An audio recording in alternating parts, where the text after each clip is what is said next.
works. Because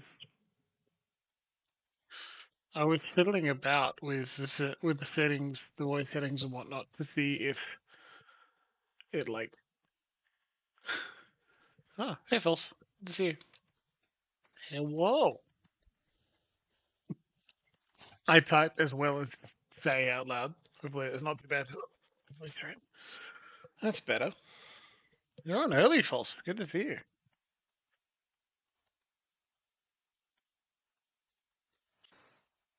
Still got a taste for streamed video games despite Deadman going until like 11 o'clock last night. Significant others in the chat saying, "Sir, it is nearly 11 o'clock. When do you plan on sleeping?" And I get it. So close to finishing it. And I feel like we would have got through the puzzle even faster if we noticed the correct solution hiding in the statue garden at all. For everyone watching who does not know the context, Deadman's Tea Party on Twitch does some really good streaming. After finishing Orphan, he started the Council, I think it's called, and it is a good game. A walkie around style adventure game, not point and click. Kind of close to the Telltale game, really. And it's been really enjoyable. A dude knows his stuff. We the Bible puzzle was very funny and very confusing. I'm glad that's sorted.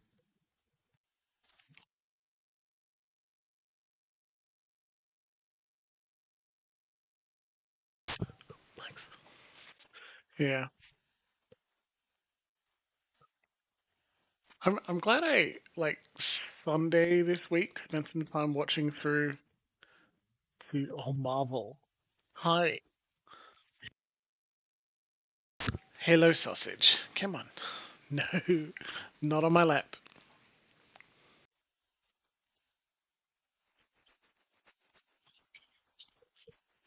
Yeah? You being a good dog? Maybe. Popo. Alright, come on. Come here. You knew it. Hey, Mako, good to see you. Here's the Marvel. Get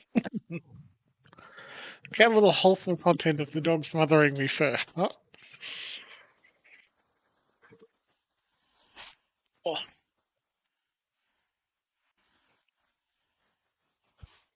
Oh.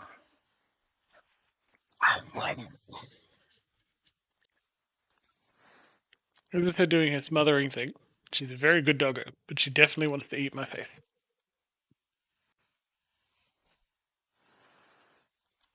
Yeah, that's it. Mm. Got home from work and immediately started cooking, and I have also had dinner before. But man, I ate so quickly that I have a kind of sore stomach. And that's such a fun way to start a video game. A good collar? Yeah, I like it too. We actually won this collar. It was in a lucky door prize that the daycare Marvel goes to. And it came with the lead. She's a prize-winning doggo. Everyone's favorite, no? See, I don't know if she wants snuggles or attention or food.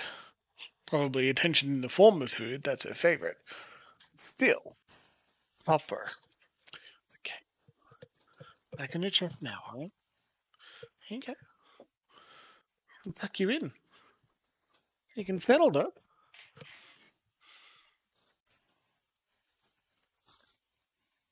Never looked after the dog. I like to dinner.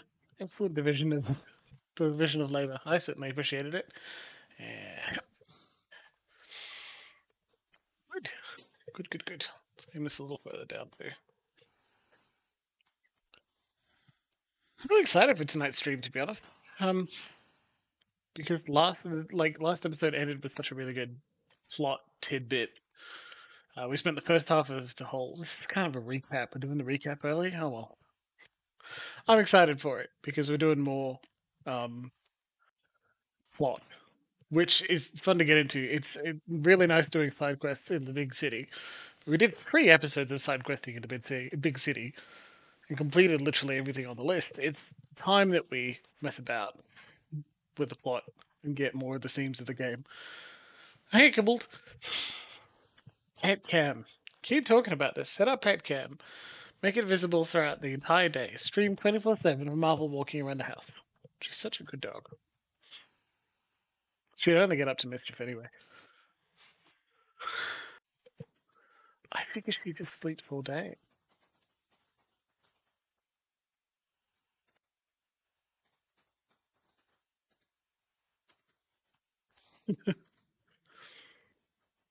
And there.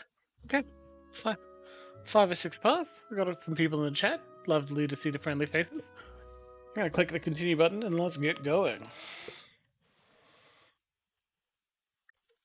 Do you need help getting into a blanket, Doggo? You're such a good girl. How about like that? Come on. That's it. Good girl. I'll get you settled and then Captain can yell at us. It's his favorite. Good dog. Oh, alright. Loading screen, he's hoping it won't crash. We'll do a quick recap and then we'll get going. Yeah.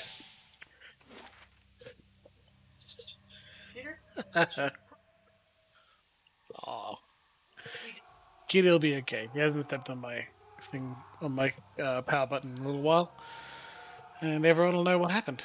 Okay, so quick little recap. Oh yeah, you're allowed to look, False. Don't worry. So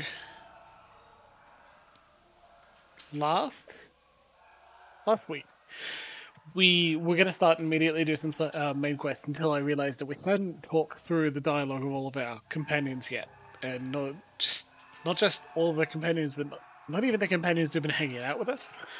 So we did a lot of voice acting as I read through every dialogue tree of all our companions. And that took us about like an hour to an hour and a half. That's a long level. Very cool. I do like that though. So we learned more about them and had a really good time going through. Then afterwards, finally went into the sewers onto the Copper Lane and infiltrated the cult of Wodica and like made the decision to straight up kill um, the cult that was there. Everyone in the chat was like, "Yeah, man, we're gonna kill them," and I was like, "Yeah, I love that idea. We've got all the information we need, and it's time to kill them." And they're silenced forever. The Leaden Key cult of Wodica underneath the Temple of Wodica in Copper Lane are now ended. Much the same way we dealt with our problems with the Dominel, with House Dominel. We killed all of them. After they gave 3 leads to follow up on, and we, like these 3, through their Skate, Undying Heritage, and the Man Who Waits, and we immediately went to the Man Who Waits because it was a place of misery and madness, and Aleph also had a companion quest to go talk to an Animator here, so we did. And we bummed around in the sanitarium for a bit, spoke to everyone, and eventually found out that a Leaden Key operative is in the sanitarium.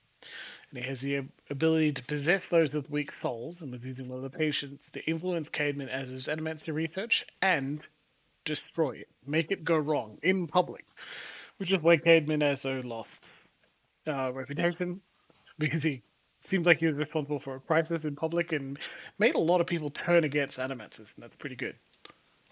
Like, turned out well. We learned that the patient Esgrim was possessed by the person we've been searching for.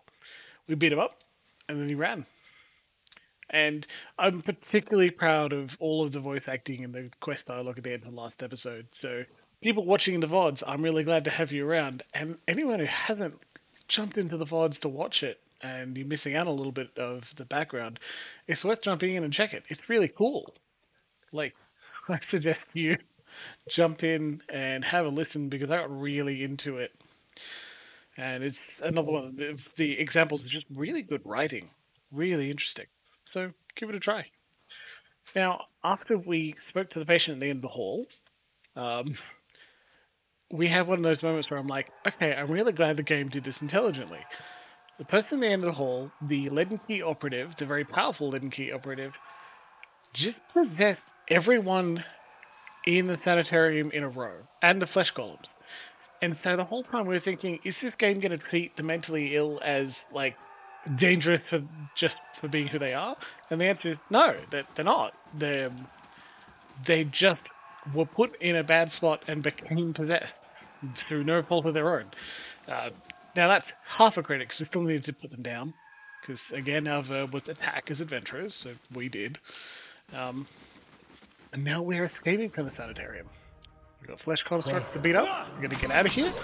And then we're going to, I think, go follow up with Heritage Hill. He's still in the city.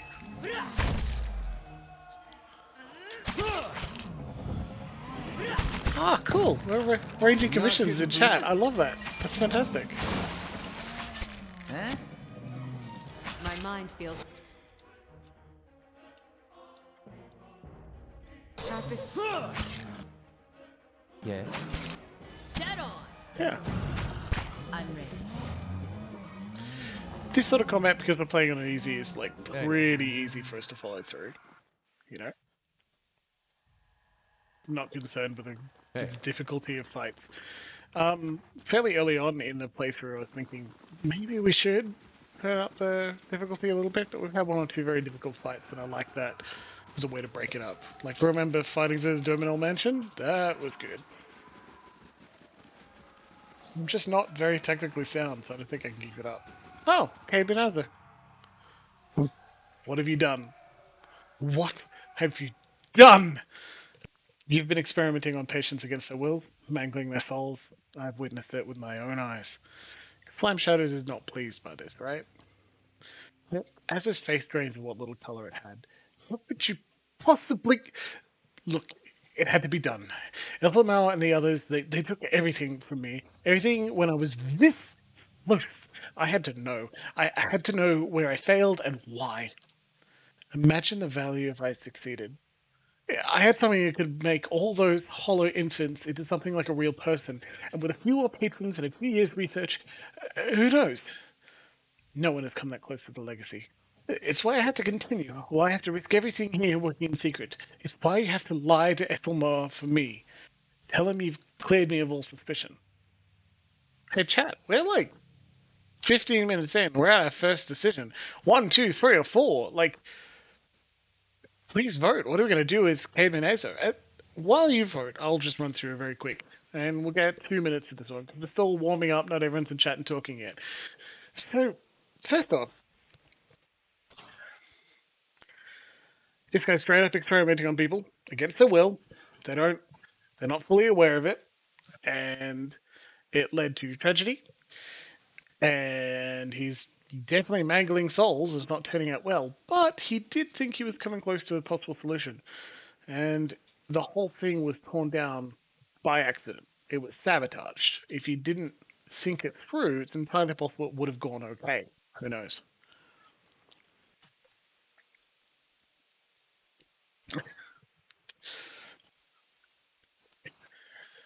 And so we're making a decision. Like, one seems non-committal. It's like, we'll see, as in we can make the decision later. That's perfectly fine. Um, 3 is straight up like, I feel like he'll respond. 3 has a possibility of him attacking us too. Though, as a researcher, I would be surprised if he had the guts to attack us, let alone a party of adventurers. We have 2 votes for 3 and 2 votes for 4. Very helpful, but that's okay. We got a bit more time. And I'm allowed to cast a vote, especially in case of a tie, so we can do that.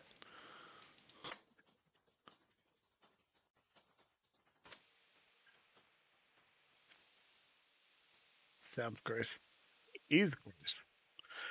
You know, it's if you like animancy, then you don't have to. I personally think it's not great, but I accept it as part of the world. And while we are peeing on gods, cheers Marvel and Mako,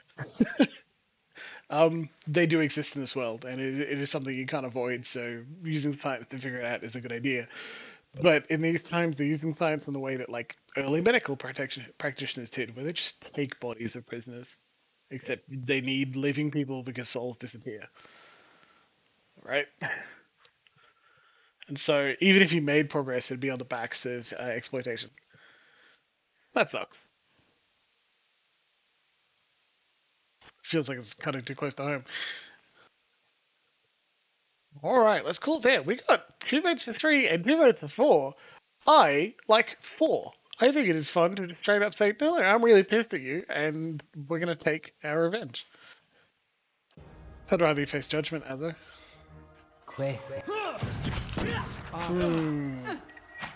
Quick save to choose before and after. It's highly possible it's like a longer term decision as well. Some of them don't have results or show you what would have happened until the end. As is Research Journal. On close to breakthrough, I found an ample source of essence now, and the vessels have responded positively to infusion with the proxy. Human trials for necrological force. And North Ward patient record. Ram. Subject is a male, approximately early 30s. Powers of speech absent, presumably as a result of the overfragmentation of his soul. As such, he is an ideal subject for present research. However, experimentation has caused severe pain and induced panic, and I have had to enlist the aid of the guards in transporting him for more recent procedures. Just gross, right? Quest item. That'll be enough to prove. Like, if we go talk to Ethelmal, we can go prove why we did that. You know? Quest. Sealness. And Wick. Remember that Wick are the children who are Hollowborn and then had animal souls put in them. A little bit of AoE, shall we? Yeah. Just open that up.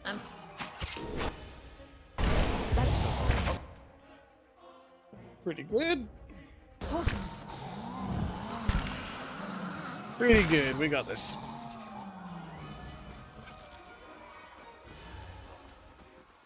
If I could tool the difficulty, I would take an idea that our characters weren't so fragile, but we still had to use more tactics to get through difficult fights. Because it's nice when we spend a bit more time thinking it through. Can I have a longer fight? But like Aloth dies so easily. And we're using Grieving Mother as a combat drone, so it's not easy. Hey. My master's misbehaving tonight, it seems. Hey. I'm just misclicking all the time, that's entirely possible too.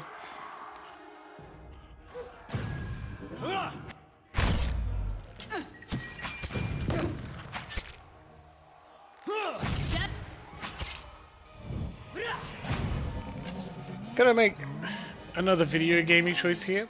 Like, the way out is clear, and in a role-playing game it's likely that your characters or players will decide, okay, we found the exit, let's take the exit. Because of being very video gaming, I'm just gonna maybe clear out the place for the experience, or the goal, or whatever reward we have. Like, it's not much, 216 experience, but I want it.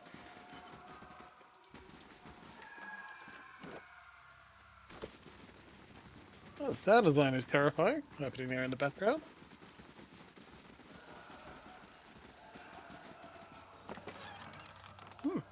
Bunch of golden ducks and a rapier. That's where they kept the wick.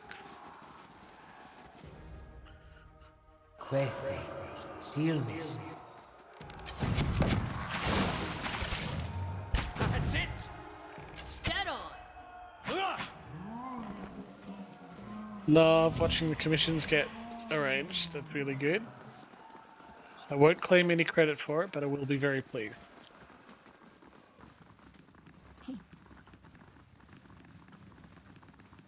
The sound design is interesting because they play like the sounds of people in combat and scared before, like, still, even though we're out with the dangerous section.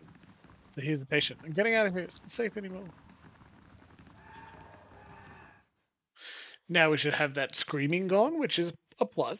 Very rewarding. Um, it's like playing older video games where they play one alarm sound for the whole zone. And sometimes if it's a long map, you just go mad. Head Warden Echomower. What the blazes happened down there? You were given permission to ask questions. And we were, that's all. Like, we weren't told, hey, you can start a mess. And we did anyway. Oh, slam shadows. Always causing trouble. Okay, I had things under control until I could let him key spy, at which point he was like the pledge. Eskrim was working with Leaden Key. Honestly, complicated. A patient of yours is working for the Leaden Key, only without knowing it. That's the closest to the truth. Like, the Leaden Key spy wasn't Isgrim. Isgrim was possessed by the Leaden Key spy, so let's be accurate at least. You finish your explanation, and Ethelmar breaks the silence. I've read accounts of people in history who could do what you describe. The accounts are few and brief and never reliable. Some go as far as to suggest that they are all the same person. If truly such a person was here among us, plotting our ruin, would that I had a body again could be of some real use in that time of need. I fear what the future may hold for this place. I'm grateful that you were able to dispatch the threat before there was a loss of innocent life. We very nearly had another scandal on our hands. Scandal is not what you should be worried about, buddy. People died. But what of Azor? What part did his experiments play in this catastrophe? I confronted Azor. I was forced to kill him. We have literally no other options. The game isn't even letting us lie about it. Like, we would lie and then run away, because they'd find his corpse pretty quickly. He groans in disgust. Such a waste. There was none more gifted working here. In time, I had hoped to rehabilitate his image, but a mind like his, so full of ideas, leaves little room for patience. I would inquire more into the matter, but in truth, you have done this institution a favor. Were his transgressions ever to reach the public, there would be a terrible uproar. I was blind to have trusted him a second time. Hey, Corey, good to see you. We've been absent for a little while. It's nice to have you back. We did a quick recap of some of the plot points, but in short, we went into the Sanitarium to find a Leaden Key operative, and boy, did they find us first. The stone takes on an ominous quality that reverberates all around you. I trust that you will be more cautious in future inquiries. How do you do? Anything new? Nothing. That's that. Essentially, that's that. That's what we know of the Sanitarium. We're done here. We learned a little bit about Leaden Keys seeming to have powers to possess people and golems. But if your dukes ordered you to return home, The safety of the republics is being decided here. If I do what needs to be done, there'll be time enough to beg forgiveness when the dust settles. you must do what you feel is best. I understand. Hello! Beg your pardon? I have a message for you. You're summoned to Hadret House where Lady Webb wishes to meet with you as soon as possible. Not much you can do in these parts without Lady Webb knowing about it. At least that's what I always heard. I guess it's true. Okay, tell me about Lady Webb. You not know Lady Webb? What, she's... Well, no one's seen her exactly in a long time, but she's mistress at Dunyard Row. Has been for as long as anyone can remember. He pauses, eyeing passers-by with suspicion. Quietly he continues. She's supposed to be old. Older than anybody. She never leaves her room. Some say she's wasted away and she's just a pile of bones kept animated by dark magics. Gross, right? I mean, that's possible. That's what vampires are. Still at it, best as anyone can tell. Learning things, keeping it safe. Pulling the strings behind the throne. Too, it's said. Every ring of life is doing her bidding, telling her everything that goes on. You can do wrong in this country? Before you go asking for the gods for forgiveness? Best you ask Lady Webb first. No shame, but why is Matt Mercer so popular? He's kind-hearted. He's invested in his players' experience and his in Critical Role and any other role-playing game he runs in public that we know of. He's invested in their experience.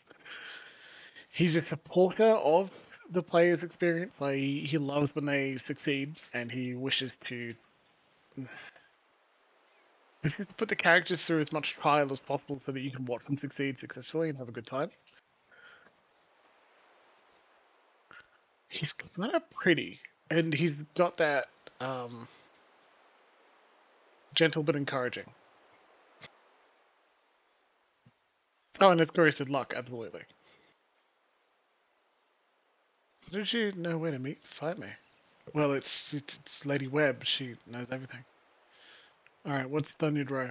Whole mess of ciphers run out of Hadret House. They can make it their business to keep the peace, but they don't like you to see them do it. Problems in the city have a way of going away on their own, and when that happens, you can make a pretty good guess as to why. Secret police? Crazy. And where can I find Hadret House? It's just over there, my lord, the southwest corner of Brackenbury. You'll find the lady upstairs. Very well. Hermit of Hadret House. Well, if it's right over here, we should go. Older robed man. As you near the apparition, you overcome suddenly by a powerful anxiety that sits like a stone in your stomach. The feeling is not quite real, the recollection of an emotion rather than the emotion itself. It wrenches your insides, nevertheless. The apparition's brow is tense, a look of concern playing across its face. The other missionaries say you have been neglectful of your duties. My mind has been elsewhere. Oh? And what troubles you? The apparition raises its eyebrows. The pain in your stomach deepens, and you feel for a moment as though you're about to be sick. Your mouth has gone dry. Forgive me, Eminence. I wish to leave the order. The old man folds his fingers together and presses them to his mouth. Thoughtful. You have been an apt student, and your convictions have inspired those around you. May I ask what has changed to make you feel this way? We have no idea what this means. We have no context to this history. We don't know if we're responding in real time with things we feel now, or if something else is going on. The people we intend to convert, they committed unspeakable acts, sacrifices, mutilations. The apparition exhales slowly, and its lips push together, a sympathetic rapport in its eyes. It places its hand on your shoulder. These are the ways of the heathen world. This could be applied to essentially anything we said. Surely the gods would do better to destroy us all and start anew. Perhaps they would. It may come to that one day. This is why we must not fail. The heathens are beyond the gods' reach. They do not know better. We are tasked with delivering them to the gods, so that the gods may heal their souls. The man chuckles most. Is such a thing possible? I have seen it with my own eyes. You will see it too, if you choose to remain. There is no greater calling than the one we have chosen. Neither words, nor wealth, nor battle will end this suffering. Only the gods. Will you give them that chance? Knot in your stomach seems to loosen all at once. The anxiety is replaced with something else entirely, something warm and soothing. There's something you know you can never repay. As the vision fades, you start to become cognizant of the many odd looks aimed in your direction. Your last response echoes in your mind. I will. What does that mean?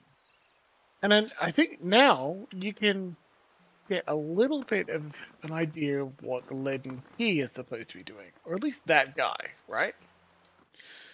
That guy seems to be getting acolytes to do the god's bidding. In some way. To bring people to the gods? Something like that, right? Interesting. Gods keep you.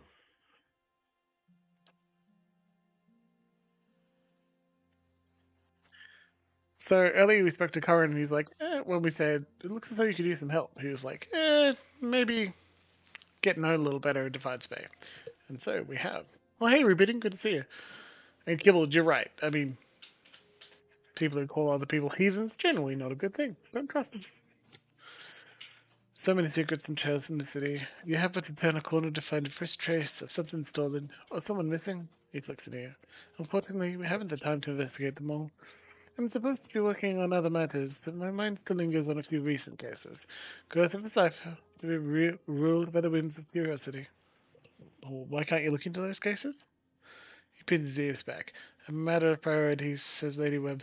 Many problems in Defiance Bay these days. Problems with more than a few missing persons at stake. Alright, well, I'll look into it. Where else should I start? Sagani bounces on the balls of her feet. Just like one of those Valiant whodunits. Read a few of those on the road. Helps pass the time. He grins, razor-tipped teeth showing between his lips. Copperlane, Andre's gift, and Brackenberry, of course. Hey, Luxie, good to see you. Glad you made it. Having some tech trouble earlier, I saw. To talk to the ones who reported disappearances, they're the ones who know enough to care. Laura, Orly, and Elga. Who's missing? 2 men, 1 woman. Lendry, Kendall, and Cora. Tell me about Lendry. Best task, Orly. Seems they dragged together salty mouth and Andre's gift. Also seems no one else doing well enough to miss him. One of his ears twitches. Tell me about Kendall. Reported missing by Elka. A dwarf who carried visions of... He closes his eyes as if sniffs the air. Fine wine and young dandies. Plenty of time and money to spend on her pleasures. Try Brackenberry. Tell me about Cora. Sister of Laura, one of the merchants in the Copperlane Bazaar. Not the kind of person who just disappeared, it seems. Laura is most distraught. I think a visit from someone sympathetic will raise her spirits. Well, did you find any leads? Not yet. No obvious connection between the victims, which is what makes me wonder, so he runs his hand along the length of one ear. Could be animancy, though. Research is always in subtext. List groupless types in particular. He pauses deep in consultation. Seems too risky for the Sanitarium, but one never knows. A lot falls as well. I wouldn't put it past them. He waves a hand. Talk first to the people who reported their victims missing. May help you or catch something I missed. Okay. Thanks, man. You quest the final act.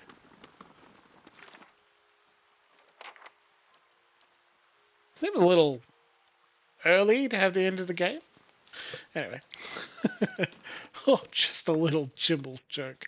Loxy, so I'll do it again for you and anyone watching the VOD, but like you missed last episode too. We had a lot of talking to companions and a lot of main plot in a row.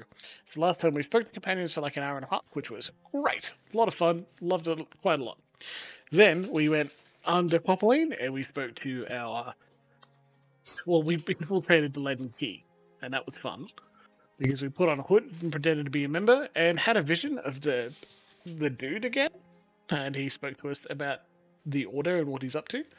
That was good. And then we continued infiltrating Leaden Key. Got to the very end. They quizzed us on what's happening and we lied a bit. And then at the very end, we all voted to just go, yes, I'll continue my duties.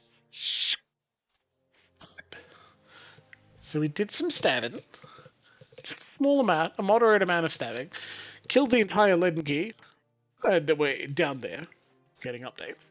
And we had three plot quests to follow up on. And they are The Man Who Waits. Like, we finished Never Far From the Queen, which was, like, made our way into the chambers. May also is true, but there's to find Leaden Key. It's true, we couldn't find the true purpose of what they're up to. Obviously, that's the end of the game. Come on, buddy.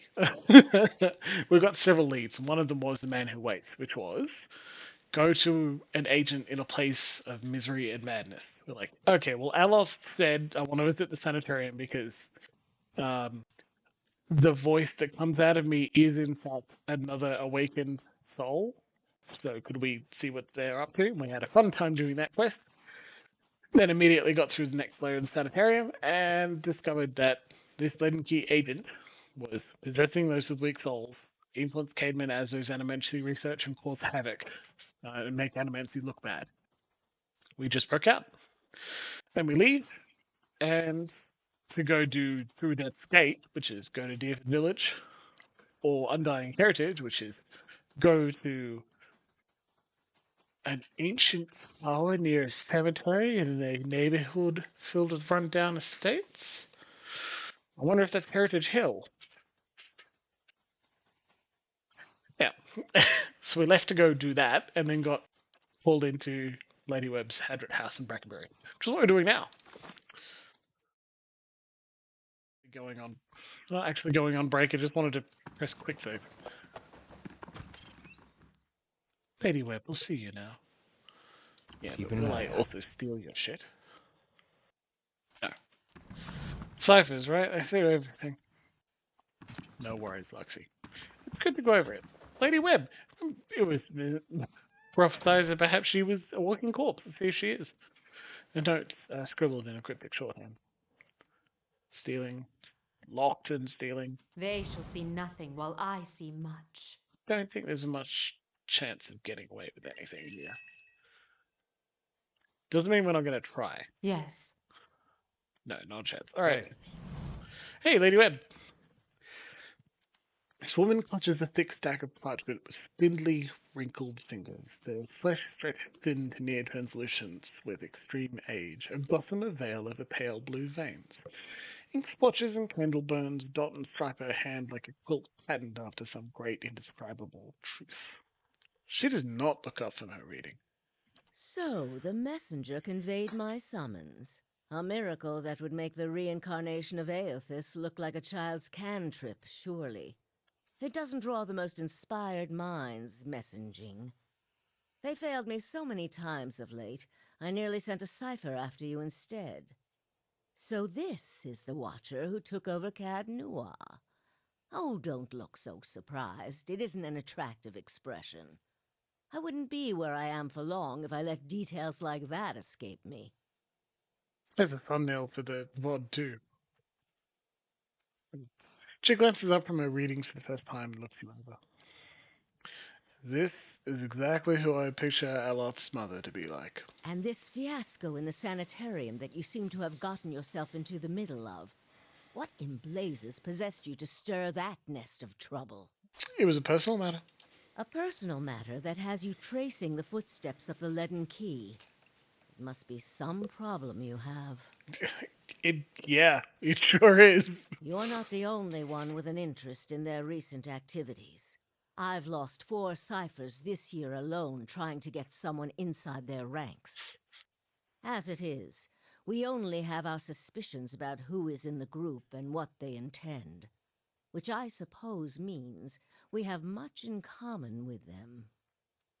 I asked you here because I wanted to know what your interest was in all of this. I thought perhaps we might help each other.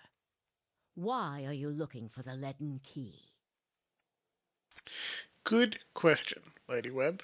Good question indeed. Why are we looking for the leaden key? Spill all the beans?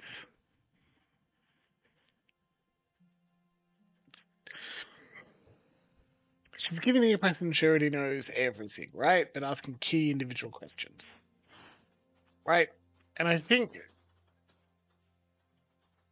combined with the advice that long silences make people uncomfortable, so they'll divulge more information. So if like police are interrogating you and they're waiting for you to speak, just don't say anything if you can get away with it for as long as possible. This feels in the same way, right? She's pretending she knows everything, so it feels more natural for us to tell her things she may already know anyway. It lowers the stakes. So I'm gonna go like with Luxie and rebooting. I don't want to lie to her, but I also don't want to tell her everything. It's just I ran across the man in one of the ruins. It's important that I find him again. I have no reason to trust Lady Webb. I've only heard good things about her spy syndicate. She closes her eyes and the lids flicker. And then her face grows still, and her mouth parts, a little more than a sliver, and her hand briefly drops open, spilling some of her parchment to the ground, the pages wafting around her legs like the leaves of a dying tree. Her fleshy eyelids peel back, gross, and her gaze is immediately upon you. The gods are cruel, I'm afraid. The man you seek is Theos Ix Arcanon, Grand Master of the Leaden Key. One of the most elusive and dangerous men Eora has ever known. Bam! We have a name for the enemy. We've got it confirmed that the person we're searching for is actually the Grand Master of Leaden Key. You're not just running into visions of them outside any Leaden Key operation we go to. Amazing. What can you tell me about Theos? More than most, though very few would know so much as his name. And there is no way of knowing how much of what I've read is true. The leaden key dates back more than 2,000 years. If rumors are to be believed, Theos was the one who created it. What scraps of evidence exist suggest that he has died many times, only to be reborn each time exactly the same man, awakened during adolescence with all the knowledge and experience of all his lifetimes. The plots he orchestrates sometimes take hundreds of years to bear fruit. Needless to say, this is not the natural order of things. But he is said to be one of Woodica's favored, and that old bat was never one to let rules get in the way of favoritism. This is another big thing. So he awakens in adolescence with all the knowledge and experience. Instead of the traumatic experience that Aloth goes through where he remembers bits and pieces, Theos apparently is reborn perfectly. That may also explain another supposed gift of his. His body is no boundary to his soul, and he is known to Damn. take possession of others, if their souls are weak enough. Often it is for elaborate deceptions, but sometimes he simply forces them to kill themselves. That's fucked up. He is not known for his generous supply of pity. Lexi, so we also discovered, as we left the leaden key, that the voice that Aloth just sometimes breaks into, the very different, very, very brogy, feminine voice, is an awakened, is a symptom of his soul being awakened to a single lifetime beforehand. That personality awoke to protect Aloth from his abusive father. And that's why we go speak to an animator about it. I'm hoping we'll get the voice out again, and maybe I can open a bit of dialogue and ask if we can get a rundown as well for you. This is another big thing too. Like, that's fucked up that Sayas just does that, and he can. I think it's another supposed gift. He's breaking all the rules. This is not how this is supposed to work. He is also not one to show himself in any but their most critical matters. If he has directly involved himself in whatever the group plots now, it may be your only chance to find him. And once you do find him, if you can find him, I would not hold my hopes too high if I were you. He is a driven, single-minded man. He will not have the slightest concern for your problems. Sure. What are we going to do if we run into him? Hey, make me able to sleep? Are we going to stab him because he awakened our soul and that was bad? Turned us into a watcher? Some good things have happened from that, though. Like, how do you know we seek Theos? Because you have seen his face, and that makes it a simple matter for me to see it. You even happened to catch him in his ceremonial garb, it seems. It must have been a special occasion. Just turning on a weird machine. It killed Taliska. And our friend. Hey, how do you know so much about Theos? The same way I come by all my knowledge. Exhaustive research, spying, bribery, perhaps some less savory measures. Whatever the knowledge demands, I pay in full. There is nothing of greater value. Unfortunately, with Theos, there is also nothing more scarce. He has covered his tracks far too well. His manipulations of the course of history are lost to time now, though I believe they were many. She looks down at her hand, rubbing at an old scar. What else is there to know about the leaden key? Precious little, I'm afraid. You may know much of it already. No one member knows the identity of more than a handful of other members. They are kept in the dark of missions they are not involved in, or sometimes of those they are involved in. That tracks. They exist to hide secrets they themselves don't know, if you can imagine how gullible someone must be for that to appeal. We're having visions, aren't we? Of seeing Theos before? Patting us on the shoulder and telling us, yes, you're doing a good job for the Order. It's totally fine. Oopsie. Despite that, they are very good at what they do, owing much to their founder, who will take matters into his own hands when necessary. And he does not fail. Well, I'm intimidated. Still gonna stab him, like Luxie and now Corey are on board with stabbing him. What do you want from me? Keep me informed. The Leaden Key has been busy lately, and that is distressing news. I can only guess as to what they intend. You seem to have a knack for turning the stones they've crawled beneath. Keep turning them. Dunreed Row will not stop you. I've been saying Dunreed Row the whole time, and it is in fact Dunreed Row. Whoops. Whatever it is they're up to, figuring it out will be of great use to both of us. In your case, it will surely point you to Theos.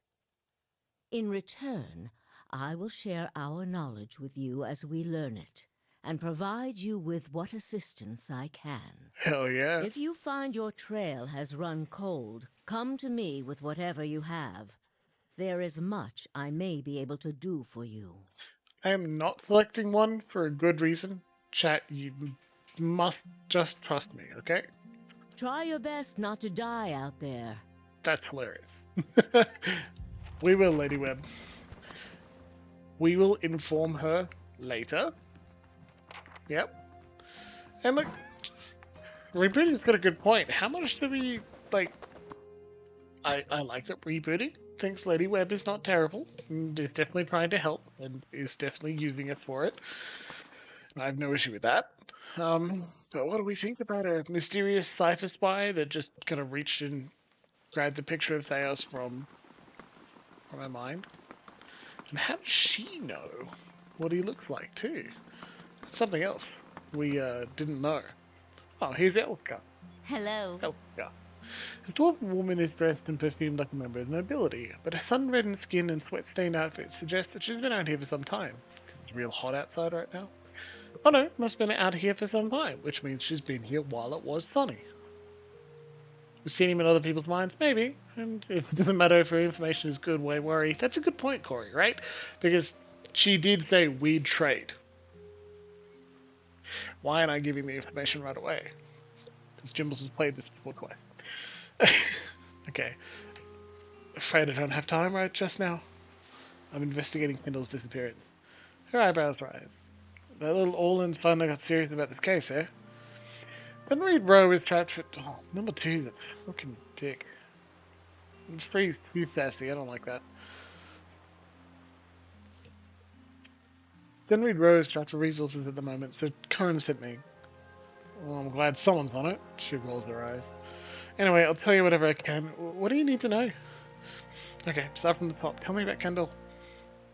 What's to tell? He was a pretty young lad. Not the brightest of the bunch, but always pleasant company. Ho ho ho. I too am like this.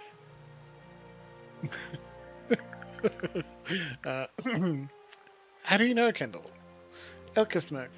We met up from time to time over the past few months. It was just a fling, really. It wasn't gonna last. She picks at the corner of his sleeve and looks away. He's a little fool, but a sweet little fool. I identify with Kendall? What was Kendall doing before he disappeared? Banging. She laughed sadly. The worst blazing rendition of the general speech from the Widow of the Wood that I ever heard. She shakes her head. I love that fellow, but he was a tragic failure. And somehow he managed to get in with an acting troupe. Okay. When and where did you last speak to Kendall? A week ago. He came to my house for a bit of fun. Afterwards we fell asleep. When I woke up, he's gone. No, nothing. Okay. Have you noticed anything different about Kendall lately?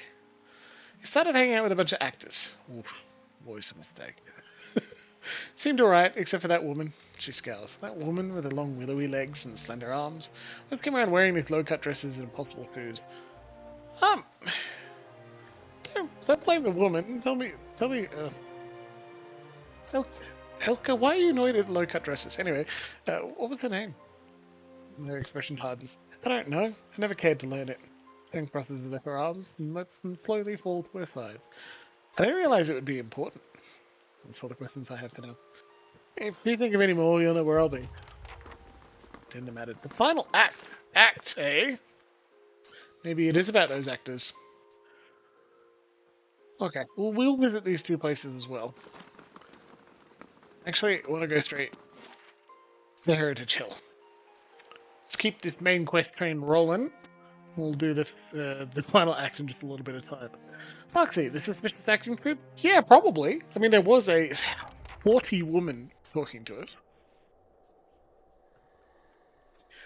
I also like that we gained experience with skipping a quest step because there is, like, hey, how about you talk to Adjuster about it? We're like, fuck that, we already know. The tower I'm seeking looms above Heritage Hill.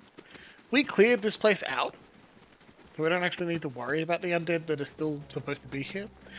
We're also told that the woman with a hole in her chest knows about it. So we're gonna go to the vampire. Remember? This is where that keto was, exactly Luxie. We also freed a bunch of victims from McCancer's back room and escorted them out of the district, and she was like, oh, that sucks, they need to round them up again. That's terrible. And that's all? She didn't attack us? And I was like, I wonder why. You return. What if you come seeking this time? I saw you in a vision. There's something you need to do for me. Believe me, She I've laughs heard again. that line before. It's rude to stare, you know. Don't worry. I've no mind to start anything with you. After all, I've stayed in such good shape by choosing my meals carefully. She laughs to herself. We have Believe me, I've heard that line before. An An nothing new to incredible say. act of animancy, of a magnitude this part of the world. Stuff we've already learned. And we're like, what about the people in the back room? Running them out to the shore? Time for me to get going. Nothing? Really? Weird, right? The vision was like, this person's important, and we go back to talk to her for a second time. She's like, yep, not doing anything though, good luck. Yeah. And she also still hasn't noticed that we got rid of her larder. I'm gonna stop moving the camera around and making everyone dizzy. Not very fair. Well. Speak the words you learned from the Leaden Key Acolyte. You hear rumbles and clanks from hidden tumblers as the door unlocks. Logic.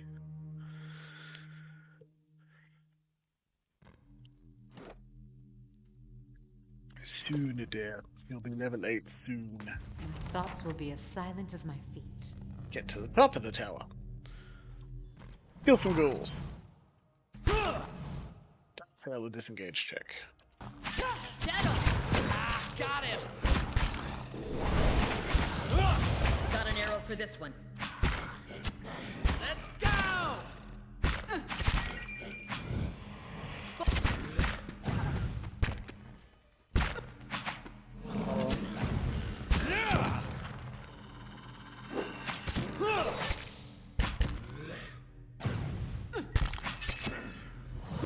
Ah,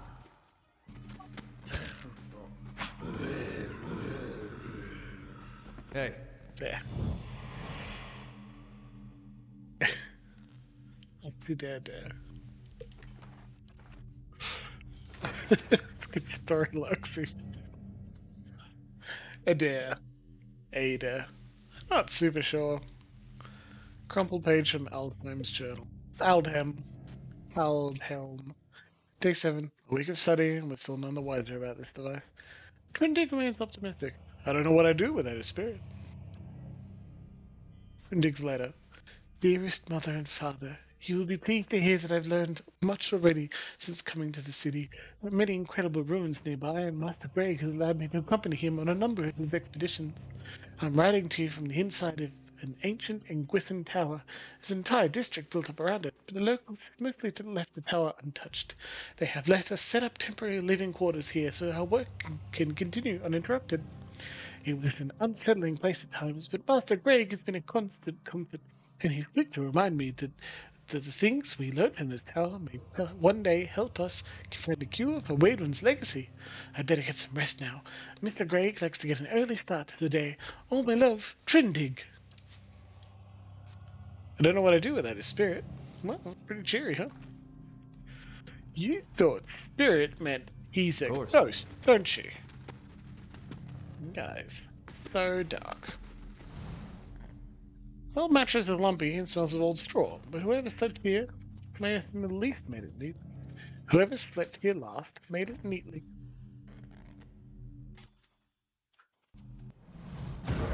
Dead on. Revenants are very old corpses.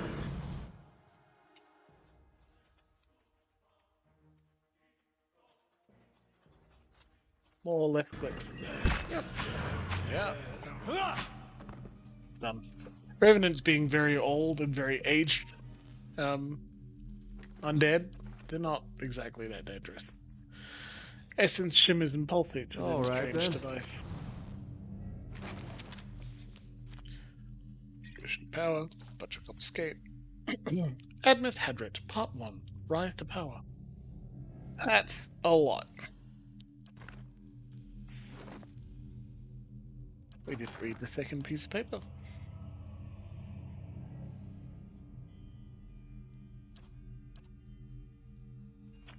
Page from Altheim's journal. Day 2.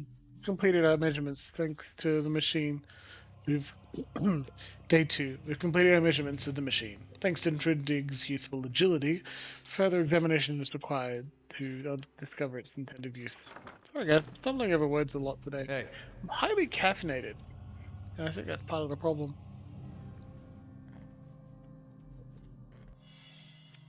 Skeletal fighters. I wonder what this... Grieve your mother first. It's fine. Dead on. We will find out what it is, Ella. Don't you worry.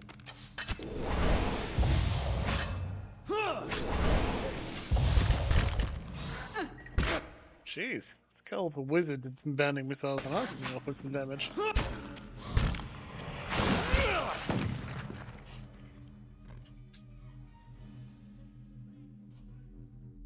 Yep. Patting the scratchy old coverlet thickens the air with dust. No one has used this bed in weeks. Ooh, padded armor. Slowly now. Hey, rebidding. That sounds great.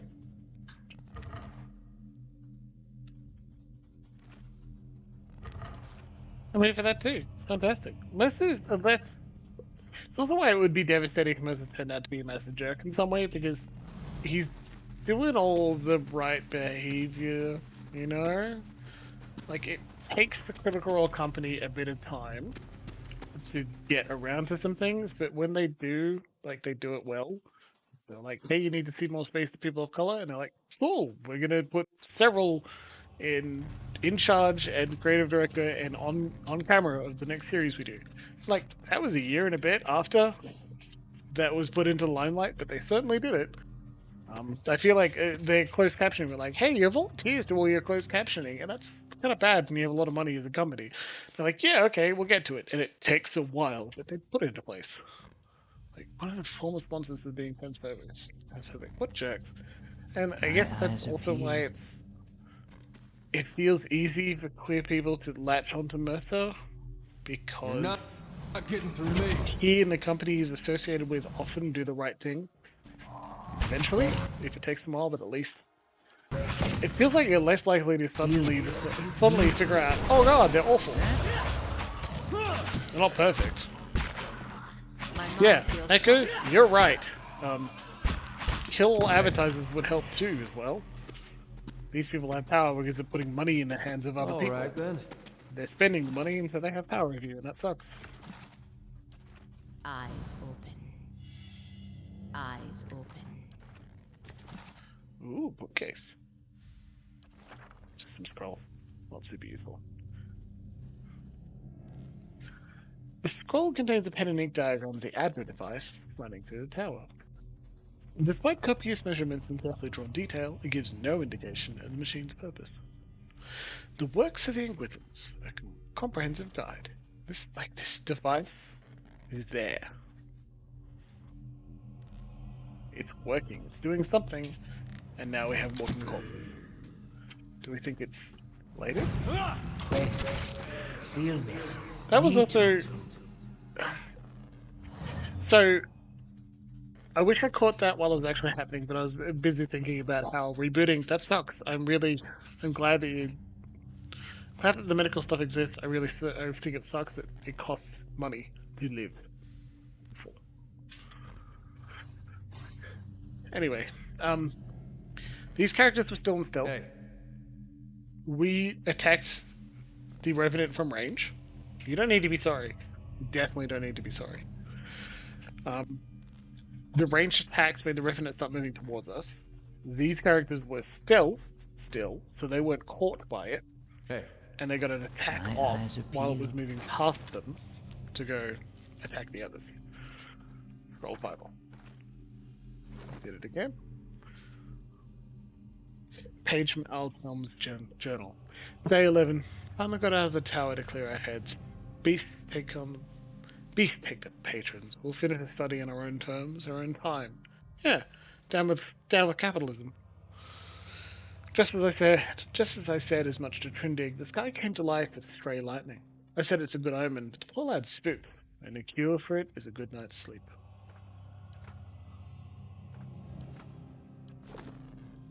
Hey. Machine, the pulling, pounding energy in the machine feels even All right, then. stronger up here.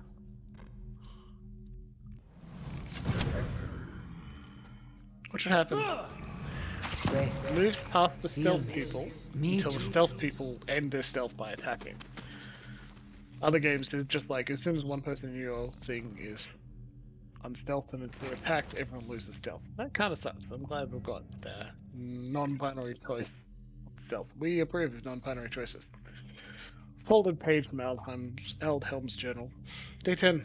Patrons go impatient with lack of quantifiable results. They should drag themselves out of their mansions to spend a few nights here if they think it's so easy.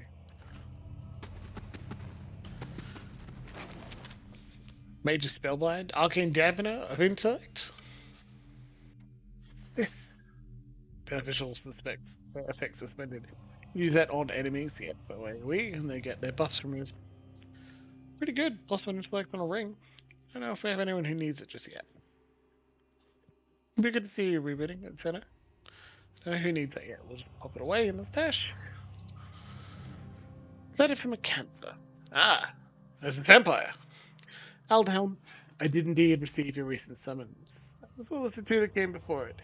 I've been waiting for you to present yourself on my doorstep so that I could give you my answer in person. A firm and unwavering no. I won't help you. In fact, I relish the idea of you and your team of glorified engineers sitting in that tower sweating over the runes I've studied for years. Nothing gives me greater pleasure than knowing that my research, which you've long disparaged, is the missing piece in your mundane little puzzle. As you well know, it's knowledge I've always valued. I'm just round the corner. I encourage you to find me should you wish to rehash this conversation in person. Yours truly, Acantha. That's white as hell. That's a fantastically written letter from our vampire friend. Very cool indeed. Lay low.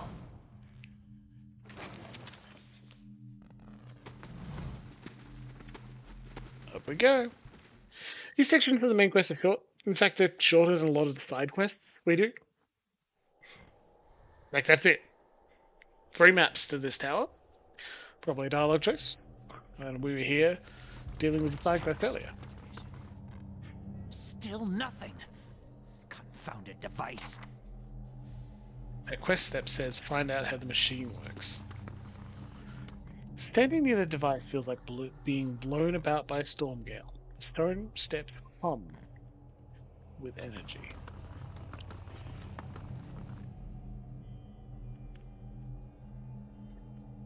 Walk close, we don't have a chance to touch the machine or start a dialogue. When we move closer, it starts. Aldhelm, Hey, I'm finally saying it right. A man hunches over the strange mechanism, his spine a sharp ridge rising from his arched back. He's barely clothed in filthy rags, and the patches of skin you see are mottled green. A spoiled stench emanates from him. He's so intent on his work that he doesn't notice you until your shadow falls over him. When he turns and sees you, he snarls and scuttles behind the Hadret pedestal. Only his bad teeth seem to have escaped decay. His eyes are yellowed and bloodshot, but they flicker with intelligence. He averts his gaze and holds a hand in front of his face. Shouldn't be here. What do you want?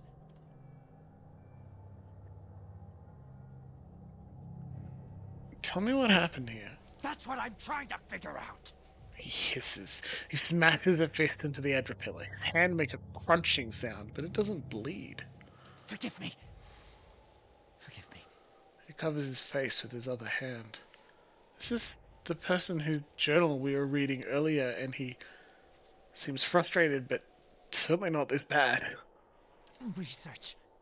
We came to do research on the tower. Some commission from gods. It hardly matters now. He clenches his fists in concentration. Eloth's lips twist in disgust. If I had a copper skate for every fool animancer whose thirst for knowledge led to a disaster, well, I never would have ended up in Gilded Vale, that's for sure. Keep talking, Aldhelm. Something happened on our 11th night. The lightning struck. Lights in the sky and a static charge in the air. But we were so careful. We were staying in the chambers below. Trindig, my assistant, said he saw a robed figure lurking around the tower. Wore a mask. Carried knives at his sides. A trick of Shadows, I told him. The next morning we felt strange. Like we hadn't eaten in weeks. So dazed that we didn't at first notice the blood around our beds. The strange wounds that had appeared overnight. And the machine. This cursed spire. Dormant for 2,000 years. Lifeless through hundreds of our experiments. And we wake that morning to find it spinning on its own. On its own! How can we stop what we couldn't start? Years I've been doing this. Years. I know how these things work, but I don't know how this happened. Nowhere to go. That's the problem. Their souls are trapped here like flies in a jar, clinging to rotting meat. He turns to you with a sudden burst of passion and gazes at the Forsaken district beneath the tower. He gestures at the streets. So this machine, this Anguithan machine, looks kind of similar to the one that happened at the beginning of the game, the one that awakened us. Is it happening in the same way, or did something else go wrong? Is this someone snuck in, killed them, and now they're zombies? Is this intentional, or did something go wrong? It certainly wasn't what he wanted. Now, remember, we're going to be snarky, hilarious Slam Shadows, so it does seem like you'd know a thing or two about flies. There's no time for jokes! Sorry. There's no time! This machine, I have to figure it out while I still can. He shakes his head. He looks at you and runs his tongue along the edges of his fine, strong teeth. He quickly looks away. It has the power to manipulate souls, but why? For what? And how many others lie buried in the ruins of Erglonfath? No. Focus on this one. It's imprisoned our souls in our bodies. Cut the root between essence and flesh. Left a dwindling soul stuck in a shriveling husk. Okay. There we have it. We know for sure what's going on here. What are we going to do about it? So there was a stranger in the tower the night this happened? I didn't see him. My assistant, he saw him. We laughed. Said he was spooked by the cemetery. Perhaps it was already too late. I don't know what he did. But by morning, the machine was on and we were slain. People were already on the streets, complaining of neighbors and family members acting strangely. He hesitates, his lips working soundlessly, as if he can't remember or can't say his name. You're not like the ghouls in the street. Or four, huh? Good point, Lexi. Alright. What happened to the rest of your team? By the time I realized what had happened, the district had already been sealed. So we fed when we needed, and locked ourselves in the tower to work. And then there came a time when the hunger struck, and there was hardly anyone left. So he eats the rest of his team. It's also not good when they said we fed when we needed and locked ourselves in the tower to work. So they also attacked random people filled with this hunger to stay alive. And not like the ghouls in the street. Not yet. But I will be. My body is dead. My soul, imprisoned in this corpse, only makes it seem otherwise. And as the body decays, so does the mind. Until nothing is left but the hunger. The only way to forestall the process is through a regular infusion of essence. Living flesh is the only ready supply. Something gurgles in Altelm's throat and he grimaces. He heaves and retches, eyeing you strangely. I'm not proud of any of it. Hunting men and women in the early days of the affliction. Picking off soldiers that came to investigate. But I'd do it again. I'll do it as long as I must to end this disaster. One shaky hand scratches at his bare, sore-eaten chest. So this is sincerely fucked up. Empathize and imagine, right, what it's like to be in the area and knowing there may be something you can do to help, but you need to do a little bit of murder capitalism. I wouldn't be strong enough. Even if I were pretty sure I could have a solution. If I didn't know how long it would take, if I couldn't weigh up the situation, I'd be fucked. There's no way in hell. You could help. Help me end this. Help me find sustenance. His eyes glitter and he licks his lips with a cracked and shriveled tongue. How can I help? Not your help I need. It's Harridan, shrew. Squanders her research on frivolities, then refuses to make herself useful. Runes. The runes are the last part of the puzzle. Acantha knows them. She gives them to you, and you can turn the machine off. Release our souls. Elbhelm snarls. He shivers, scowling. Okay. She wasn't here the night the machine came on, staying with a patron somewhere near, too good to be burdened with our ignorant company.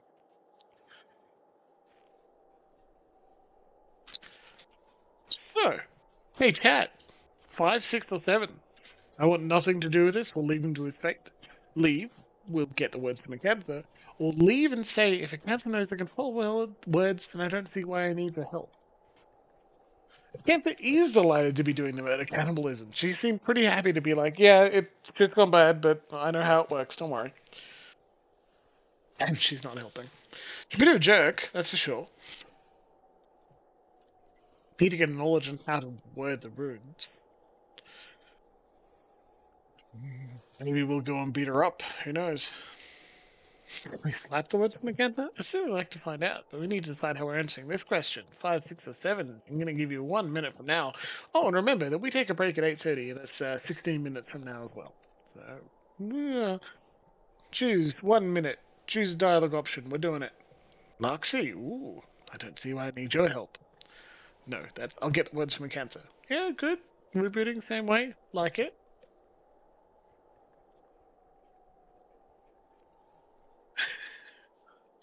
It happens, Mako. Don't worry about it. Lose track entirely. Would you like a rundown of what's happening?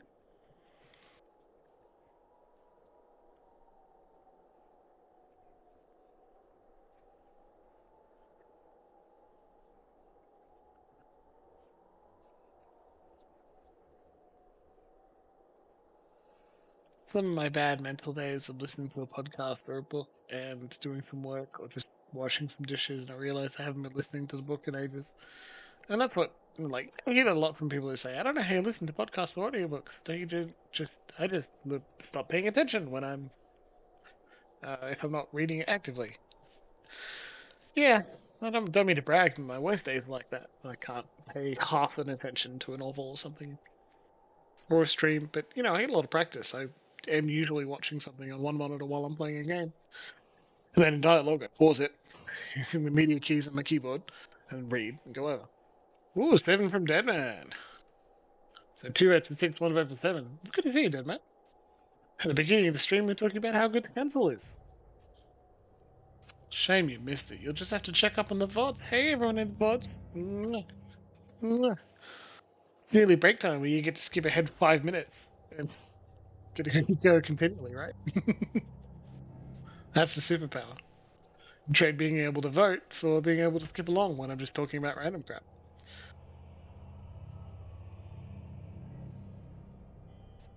Alrighty.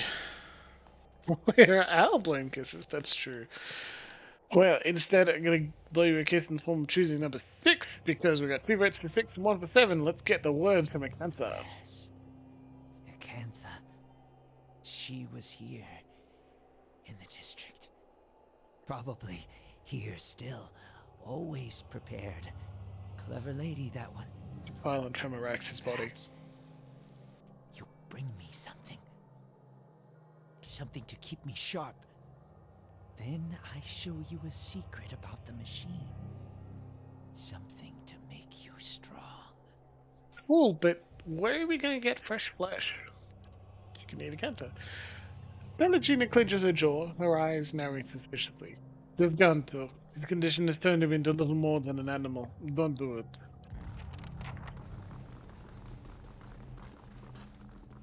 You can eat Acantha.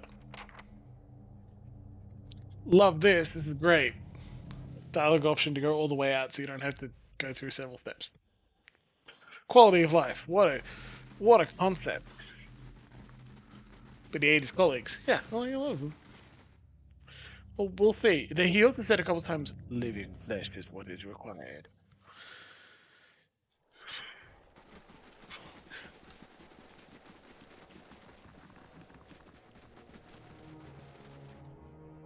Okay. I can't stop giggling at the thought, so I might as well tell you now. I'd like to ask, hey everyone, where would you get living flesh here in this district anyway? Where was the only other living person in this district we've met so far, huh? The little girl? All the prisoners in this room. But specifically, you can drag the small child in to be eaten. What's You this district? return. Hadret Hill. What if you come seeking this time? Exactly, Loxy. And it's an option. You just feel like, hey, sorry, I hit the table. Hey, little girl, follow me into this tower and get eaten by a zombie. Nasty. Gross. I need the words to operate the Inquisition machine in the tower. That fool Aldhelm. He sent you, didn't he? I can hardly believe he's had the cleverness to survive. That simpleton thinks he can understand how to use something without understanding what it is, or why it is. She laughs. A noise that blends the crunch of dry leaves with something piercing and white hot. You feel a hot core of pride smoldering at the center of her soul. He dabbles with ancient and powerful devices, with all the finesse of a blacksmith. He sends you here to petition me for aid after years of disparaging my research. I'll bet he didn't even tell you the tower's name, did he? That's his problem. Always looking for solutions without caring for meaning.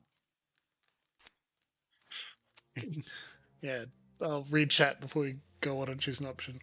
Can I save you from being eaten by zombies? Wanna come be eaten by a zombie? Yeah, and like, rebooting is totally right. You can rescue the guys and say, run to the top of the tower, it's safe there!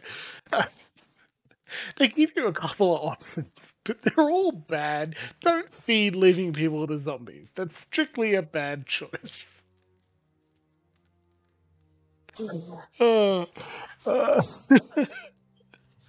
I feel like they're signposted in games like this as like strictly bad options. A lot of the time, the evil choices in video games are like, I'm going to kick the puppy and gain evil points, and that was entirely worth it. Or I'll tell the widow, I'm keeping your husband's dying wish to myself. Eat shit. And this is cruel for the sake of cruelty. Pillars seems to do like the evil choices well. In the right circumstance, you can look at it and go, I desperately need this whole district of the city to stop having everyone return from the dead and threaten to break out and kill everyone. Plus, this guy said he'd make me a little more powerful in the machine if I fed him. He's going to try and fix the problem. I'm just gonna do it. It helps everyone. It helps everyone. I'm just gonna do it. Right? It's like, if you're so evil, eat this chicken. And I guess I kind of like the evil options. While it's something I can't do, because that's fucked up. It's not a good option. And, like, even when I try and play through a game where I'm like, I'm going to be evil this playthrough, I don't make it through. I like that it's not just kick him off the tower, drag a child up there, sacrifice him for literally no reason. Seems pointless. Here, you need something. Your method of getting it done is slightly easier if you're cruel to people. Be cruel to people. That's a great definition of evil. My life is easier if I'm crueler to people, so I'm just going to make them suffer. That's just the cost we're paying. It's not a surprise that Obsidian followed this up with a Paradox owns property, so they're not allowed to make sequels. Damn with capitalism. A game called Tyranny, where there's literally no good option. You are the second in command of an absolute tyrant, and the evil overlord has won, and you are there keeping people in line. It's even more bleak and depressing than Pillars, and I haven't finished it because it's bleak and depressing, and you can't choose the good path. The closest you get is lawful evil instead of chaotic evil.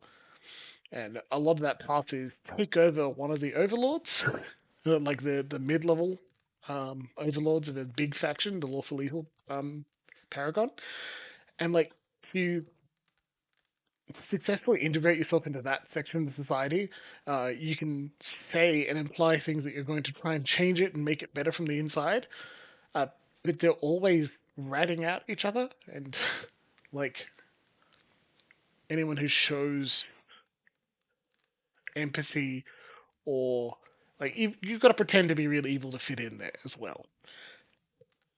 And so you keep doing really bad things to fit in, and if you try and change them from the inside, you recognize somewhere near the end you've become just as bad as everyone else, and you have no power to influence.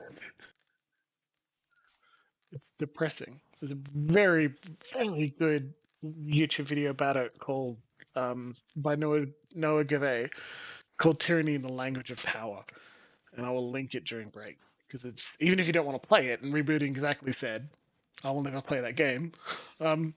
Watch the video on it. Massive spoilers, but totally worth it, and it's a setting worth revisiting. Maybe I'll play it. Who knows? Probably not on stream because again, everyone stream watchers will be like, ugh. And I will also be like, ugh. Tune in to have 3 hours of a bad time every week.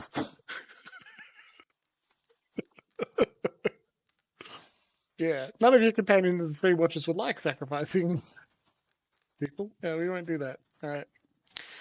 Okay, humble Aldhelm now by demonstrating the value of your research, Cancer.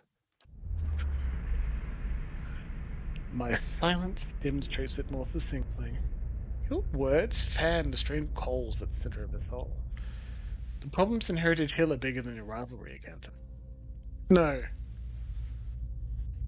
Mako, the game Rebooting is refusing to play is Tyranny, also by Obsidian. But the property is owned by Paradox because of bad capitalism. And so a sequel is not forthcoming until Paradox says, we will pay X amount of money, hey Obsidian, ruin your current plans.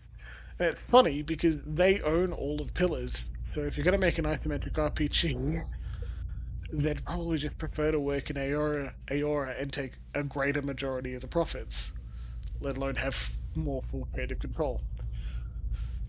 Tell me the tower's name, Cancer. Ternunith. It's called Ternunith. They built the machine atop it to contain souls, hold them in place. But the others I've seen, machines scattered all over the Deerwood, are relays built to move souls. Built move souls. Newness contains them. That's big too. Cancer closes her eyes. Her voice is suddenly soothing. She stands and turns to you, wiping parchment dry hands on the clothes. This is interesting. Salt tethers sound like bad things. What are the Inquithans doing with them? There you go, that's that question. Why would the Inquithans have wanted to tether souls like this? Perhaps they didn't. Perhaps that's why they built no other machines like this one. We now see the Inquithans as masters of soul manipulation, but they couldn't have attained their expertise without copious trial and error. Perhaps this was one such experiment. It's a decent question too, and I like that from a world-building sense. And I think, like, I'd love to see this integrated into a greater world if you build it in a role-playing game. Not just the successes of the precursor races, but what do they see as their fuck-ups?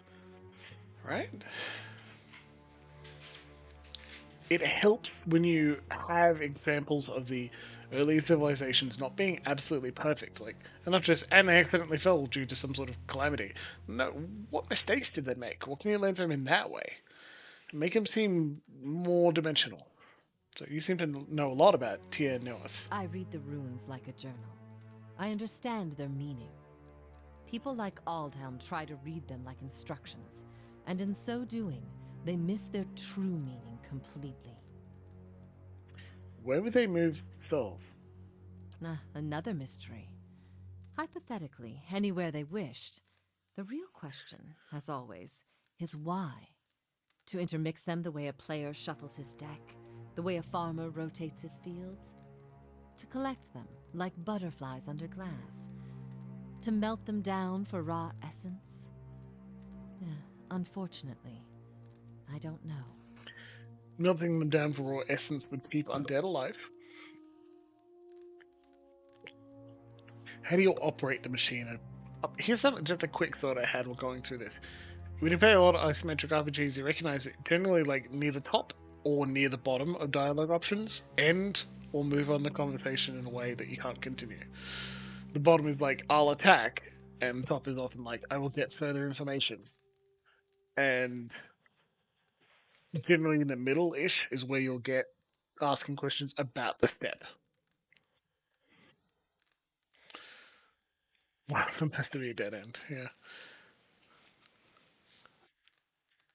So how do you operate the machine at top, Tia North?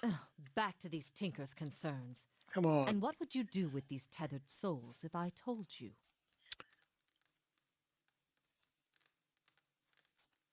Just seems like a choice we're making on behalf of chat and not doing it yet. So I'm just going to say I don't know yet. A level of humility rarely found in my line of work. Most refreshing. Refreshing enough for you to go upstairs and solve the problem for us? I could help you, but I won't. The pride lodged in her soul flares up, twisting to the shape of something that writhes and squeals within her. Here I have specimens aplenty and time enough to observe them all. It's every scientist's dream. My answer is no. I don't want to just reach out and extinguish her pride. That seems a little efficient. And honestly, no. And she'll probably go upstairs. She'd go straight to the tower if she had no more pride in it, right? But it's taking too much of her autonomy. I don't like it. So I'm going to say the fate of these trap souls is more important. They're inconsequential. Their existence means nothing. They don't even understand their predicament, which you and I see so clearly. Her pride blazes on. Through them, I'll accomplish more than any of my peers. Thought it meant kill her. If her pride was something to keep you alive, yes. Luckily, her soul is still around as well. I think it's extinguishing part of it. It just said turn off her pride, not extinguish her soul. And who will know about it? The bright thing flickers at the flames around. As the bright thing flickers at the flames around a debate. All I've learned.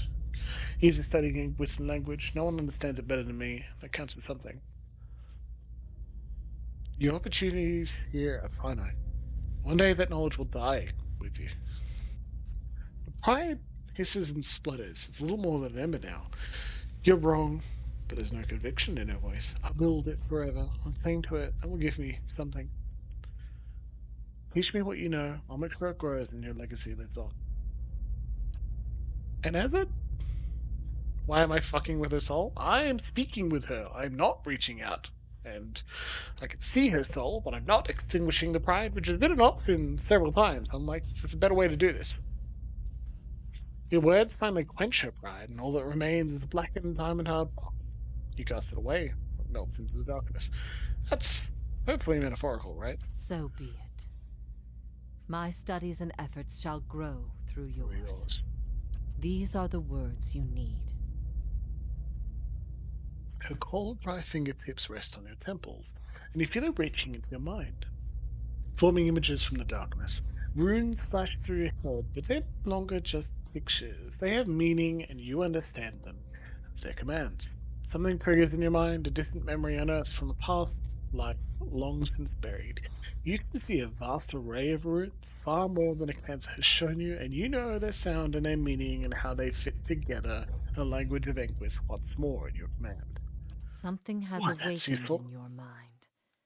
You understand far more than I ever did. Take this knowledge, then, and do what you will with Ter Nuneth. Now that you understand its purpose, it will serve you in whatever way you wish. Certainly.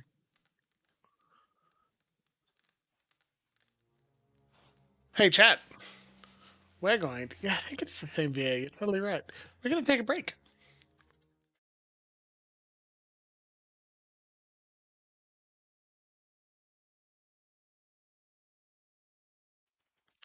Hey, chat. Sorry. We're going to take a break. We'll be back in 5 minutes. So we'll see everyone at 8:37. 8:37. Okay. We will continue talking through all these options and finish this dialogue. But like, we need to take a break. It's time to go to the bathroom. Have a bit of a stretch. I'll see you in 5 minutes. We'll finish this and probably then go straight to the top of the tower.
Welcome back.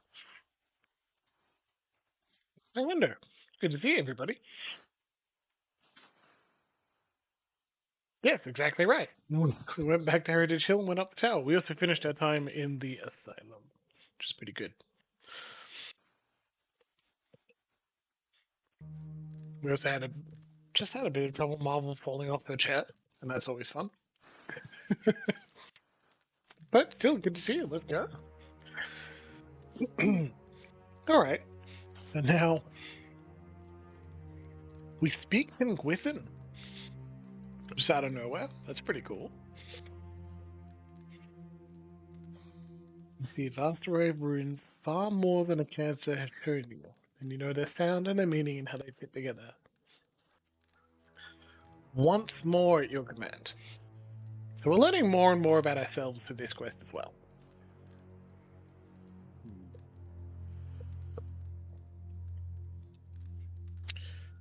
So now, I still don't understand why the Ingwithans would want to build a machine that tethers souls. Perhaps they didn't. Perhaps that's why they built no other machines like this. We now see the Ingwithans as masters of soul manipulation, but they couldn't have attained at their expertise without copious trial and error. Perhaps this was one such experiment. You said the other towers around the Deerwood were constructed to move souls. Why would the Ingwithans have wanted to do that? Another mystery, but hypothetically anyway they wished.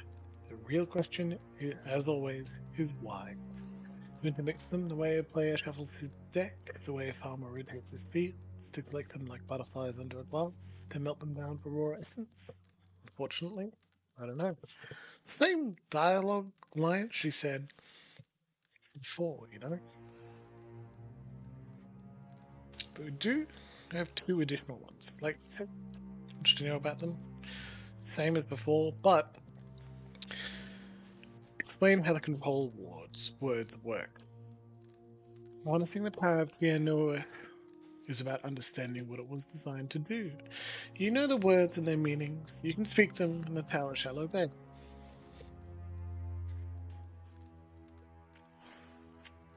What do I do with the tower now that I know these words? Turn it off, I expect. That will be easy now that you can read the runes. The vessels would still roam, but striking them down would return their essence to the cycle. But be careful. That machine controls hundreds of souls, and that volume of essence could easily overload it. Improperly channeling the essence would destroy the machine along with the souls. It would be a terrible loss for posterity. Out of the corner of his eye, Elf gives you a shy look. It seems their ravenous new friend has given us the key to ending this wretchedness for good. Now that we've seen what this machine is capable of, I do hope you're not squeamish about the loss of the 300 souls. That's all. Thanks. Still didn't get us in trouble for getting rid of her people. Marvel, did you knock your blanket off and now you can't settle? What if I do that? Yeah? You good girl? Yeah? My dog. Settle. Whoop! Back up the tower. Get up, damn apples. Maybe we want to destroy it. Alice wants to destroy it. How does Grieving Mother feel about it? Sagani, she's one of her favorites. No, but... yeah. Back to capitalism being poop. Sorry, everyone. And Loxy. Proceed to the top. Saves a bit of time. Eat the tower. First, Grieving Mother does not approve of destroying it. Alright, keep that in mind. But, like, eat the amulet, eat the scroll, eat the tower. Right? Problem solved. Just devour everything, become God, problem solved. Eat the temples. I'm not a magic object. How dare you? Altam looks much worse than before. His rotten flesh hangs loosely, and sores have eaten away patches of skin at his joints. He looks at you with a strange glimmer in his eyes. What we could have said is absolutely true, because we don't need him anymore. Flesh. Flesh. He takes a tentative, scuttling step towards you. He doubles over, coughing up strings of black bile. He seems to have forgotten about you for the moment. Quest updated, quest updated, quest updated, quest updated, quest updated. Okay.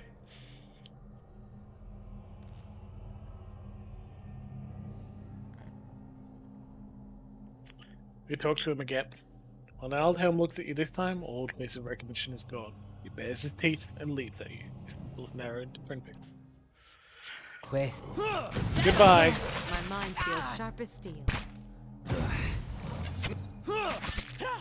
That's it. We wouldn't have been able to save him anyway. Aldhelm's journal. The Countess insists on pursuing her own research on the tower, despite my argument that pooling our knowledge is in both their interests. With her expertise in English and language, I'm convinced that she knows more about the tower's working than she lets on. That's true. This journal would allow us to, this is a failsafe. We walked up and were like, bye, dead dude. Ugh, just kill him without talking, without learning anything. We'd be able to take this to account and be like, hey, I know you know more than you're saying. Could you please give us more info? It's avoiding those,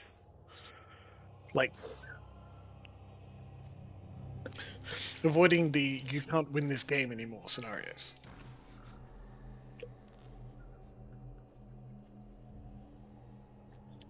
Not a pickle out of me? I think I'd make a better chili than a pickle, but I do like pickles, so you could probably make a decent and delicious chili out of a lot of flesh, like a lot of chili.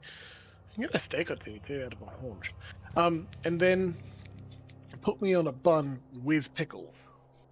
That sounds pretty good. A jagged Adropilla rises in front of you, encased in stonework and run through with copper veins. The panel is covered with runes, which you can now understand. You recognize words for end and for hold. The dial is currently fixed on hold. You also recognize by an inscription that the manner in which you turn the dial is a means of throttling the device.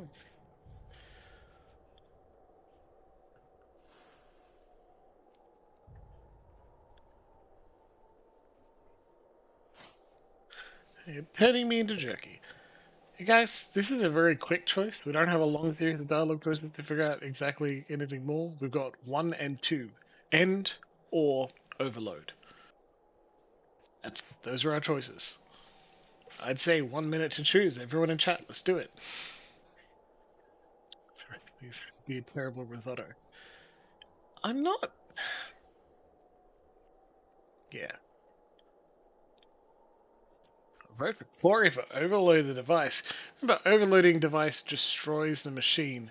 Ending it means it, it's still here. We don't get the choice to hit it with a sword until it breaks. But you destroy those souls and they never get to reincarnate at all. That's not good. A lot of the settings built upon that wheel of reincarnation. Stop it, why keep it? Keep those souls alive, my dude. Maybe. Got a lot of votes for 1, so to be honest, I think we're leaning towards it. Unless everyone changes their mind immediately just because Corey's cool. It's got that cool, moderator symbol next to him, so should trust him. Yeah, that's what we do. We respect symbols of authority here. If you end, you gotta work out how to destroy it later. Yeah, that's true. You know.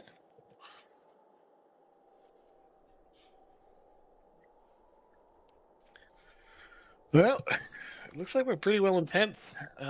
We all believe that we're not going to blow up some souls for the sake of it. If we brought some flesh back to our dude, right? He'd be like, yeah, here's another option. You can overload it into you and you get a strengthened soul. I don't like that either. So we're going to choose end. As the command words leave your lips, the dial sinks into the Adra underneath your hand. Something like a thunderclap sounds at the head. The glow fades from the machine as it falls dormant. Quest completed. Undying. Undying heritage.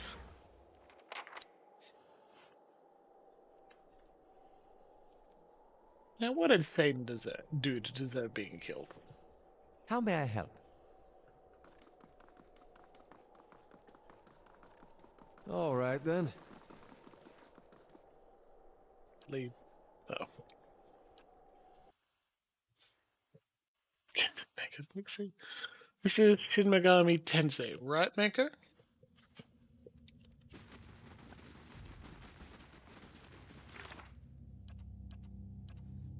Through Death's Gate? Yeah, cool.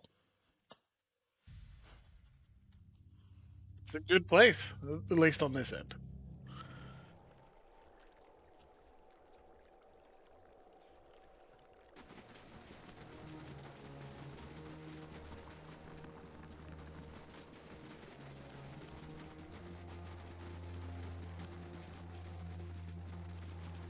And we're done.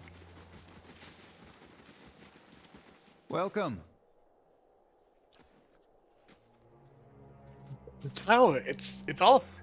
Does that mean the curse and heritage hill is lifted? I guess. I just moved the dial around to the machine in the tower. So you could turn off the tower by accident? I suppose we should wait a while and see if it's really safe. If so, good job. You're saved. Let's drop by Andra's gift on the way.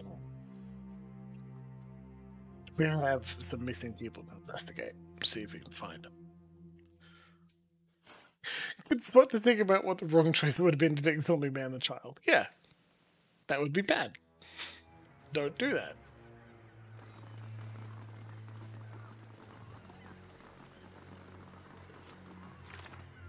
Open our quest log, because we're up to the final act.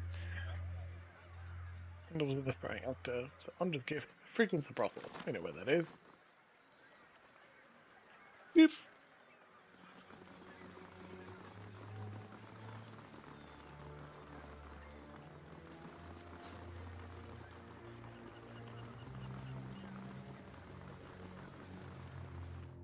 Wait, we could have said some politics. That would have worked. Rebooting. Yeah, but that's so hard. You still need to click the button and you feel responsible. Okay, we're looking for you. Wait, no we're not. Ollie. There you are. Ollie, we're looking for you. The man is at a table by himself, but he constantly glances at the opposite bench as if waiting for someone. He reeks of alcohol and he moves to the torpor of someone who's getting used to spending most of his time drunk. Was there a second? Find another. He spreads his elbows on the wood and pulls his drink between them. I've got questions about Lindbergh. His face twists into a confused scowl. What's here? Resolve. Lindbergh was your friend? The least you can do is answer a few questions.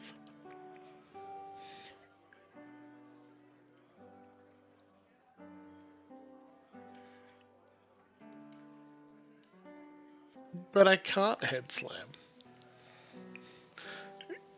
Ollie eyes you warily. Yeah, fine. You don't have to get your small clothes in a knot about it. So, what was it you were wanting with Landry? Tell me about Landry.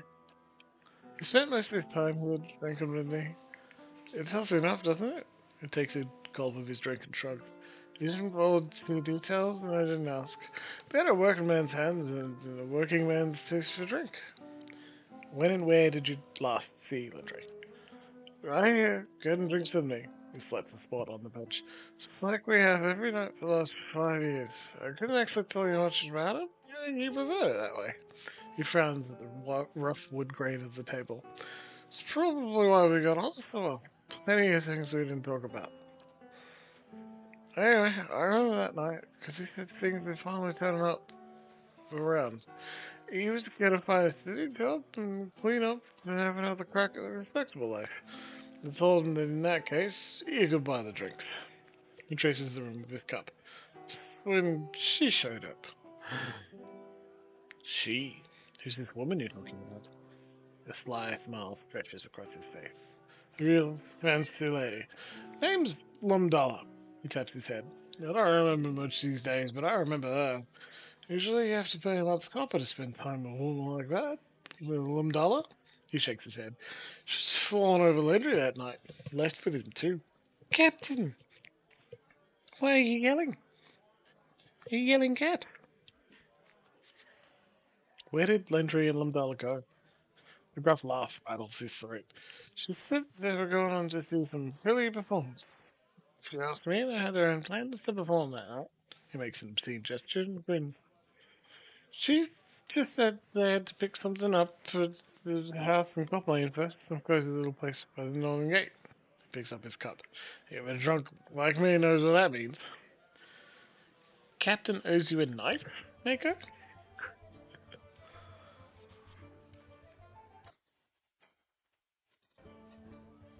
The acting lady. Yeah. Well, that's what she says. She earns a coin over in that amphitheater in Copland. So she said they were going to see their show. Maybe someone they saw him. Right, that's all I need to know right now. Holy nods. Right, let me know if you find him, yeah? You didn't see the cat's tail flicking across the camera? Come on, Captain. Oi. Kitty tail. He's right in front of the screen, too.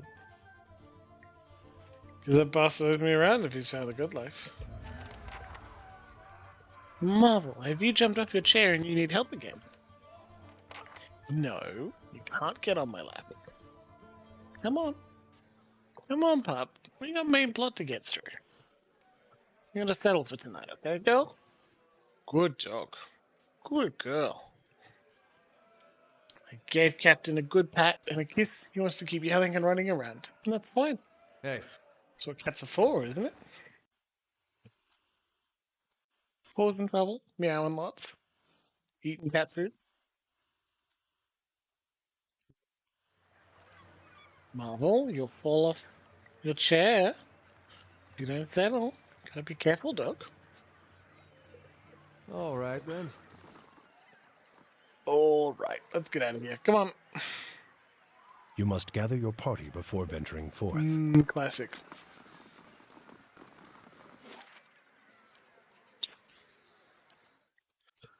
Not much happens in First Fires, which is good because Crucible Knights suck and we're not doing their quest. Sucker. We're nearly finished in the city. Like, we're gonna report to Hadret House and then, like, fuck off. We'll go find Deerford Village and, like, at this point, pick up Grieving Mother, which is not what we're doing.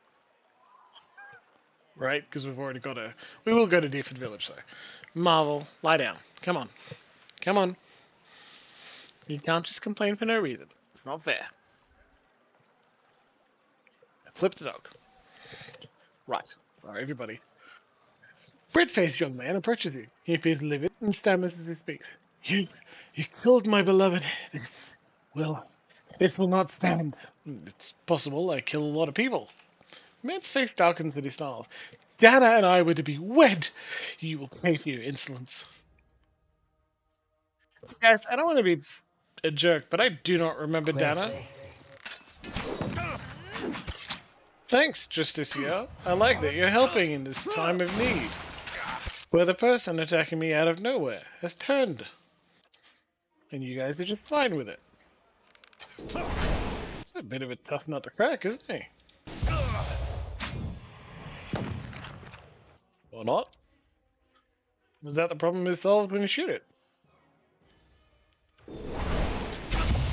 Dana was the crime boss. Ah, that's right. We did. They got nothing against the Border Fashions, but they were treating it as a closed resource.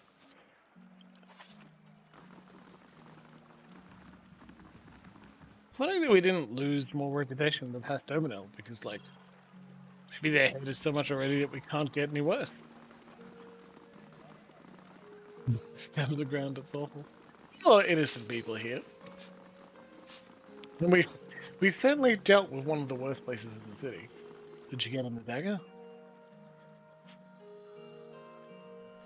What? No, of course not. Porter's a nice kid, but much steel's expensive.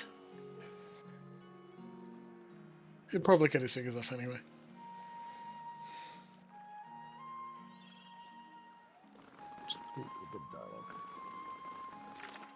Yeah, they were a merchant. He's them innocent. If anyone ever is innocent, they don't have to be innocent to deserve not to be burned to the ground. Good day to you. Laura? You sound like a dagger made of March steel? She stands at the tip of her toes and points to the floor between the stairs. Must be looking a bit ignorant to a tall armoire over there. He sells weaponry.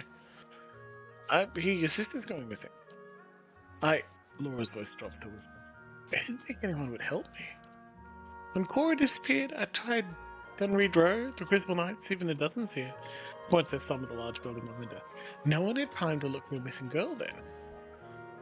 She bites her lip. That was 3 weeks ago. Is there anything I can tell you that will help? Just ask.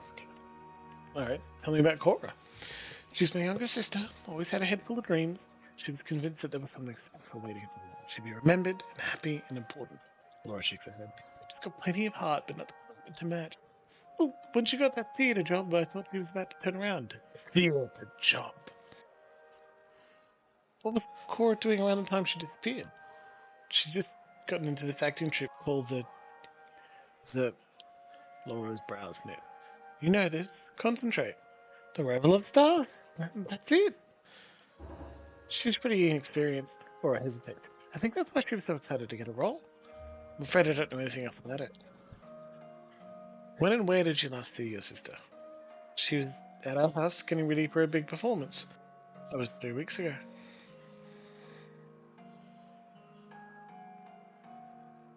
You having fun, chat? Do not stop. That's hilarious.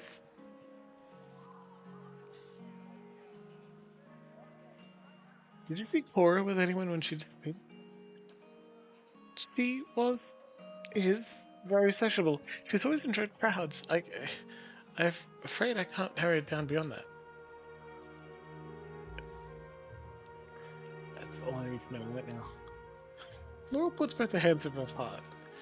You don't know how much this means to me, or my mother, Jorah, and my aunt, Nora, and my other aunts, Mora, and my grandmother, Nora, and my great-grandmother, Eora.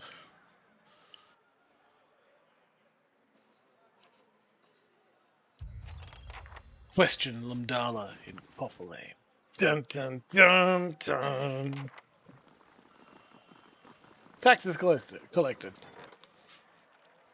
Cool. Do we know why the bandits need the money? Have we asked them if we could just give it to them? Hey, creepy acting lady. Hail, traveler. Any of these 3 people. I'm looking for Kendall. Apparently he joined your group. No expertise. Terrible actor. Sound familiar? She narrows her silvered eyes.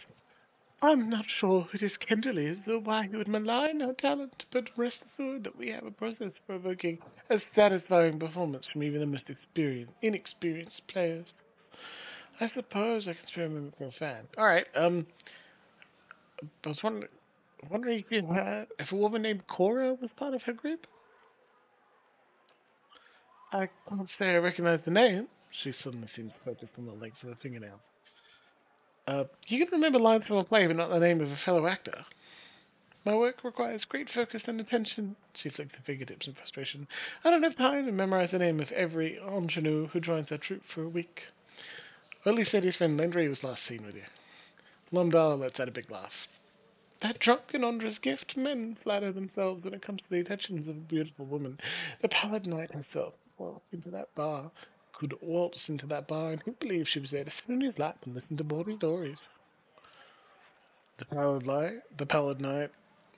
I think I quoted her once. She hated being called that. I trust his word more than yours. He has nothing to gain by lying. Her nose wriggles.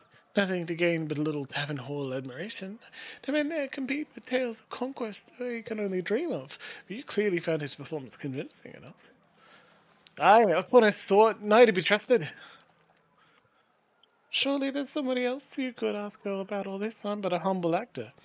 You're connected to 3 recent disappearances that you claim to know nothing about. Then what else do you expect me to say on the subject? She sighs and turns her face to the sky. You'll excuse me, I have a performance to attend to. Gadal. The young man steps up next to you, his gaze fixed on the other actors, his voice low. Meet me in Lumdala's house. I know what's going on. He claps his hands and whistles at the other actors. Well done! Well done indeed. Okay. Lumdala's house. Do, do, do, do, do, do. Roundhouse turns to the stage. Yeah, liking a little subtlety. I like it. It's a trap, yes, but we've killed the entire mafia, so we'll be fine. Also, if it's a trap, I'll take a look. I'll look for traps. Oh. Sorry, that's a very bad joke. Alright. What a fancy house. I believe you've come in here and lived in it already. The scene depicts the famous scene from the painting depicts the famous scene from the Light of Dawn, which a traveller and a ghost happen upon a starving man. That sounds familiar. Cadell. A young man appears before you, trembling and excited. You! I saw you with Lumdala, by the amphitheater. Look, I don't know what your business with her is, but I don't want out of this mess. I just came by to grab my things. Just let me leave, alright? Let's see what you have got to say for yourself first. Cadal reaches slowly into a satchel and bridges with a small key. This opens the door behind you. There's a passage in there leading down to a theater. He shudders. It's easier if you see it for yourself. He licks his lips. Since I helped you, I want your promise that you'll leave my name out of this. Sagana looks at Cadal in disgust. Follow vultures and you're sure to find carrion.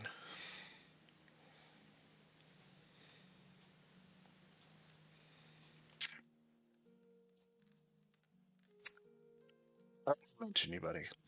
Lie. So thank you, and good luck. He doesn't look you in the eye.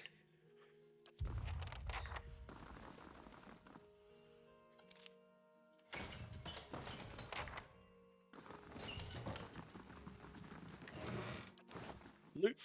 Sort of players from all over the world fill these shelves. Slow and silent.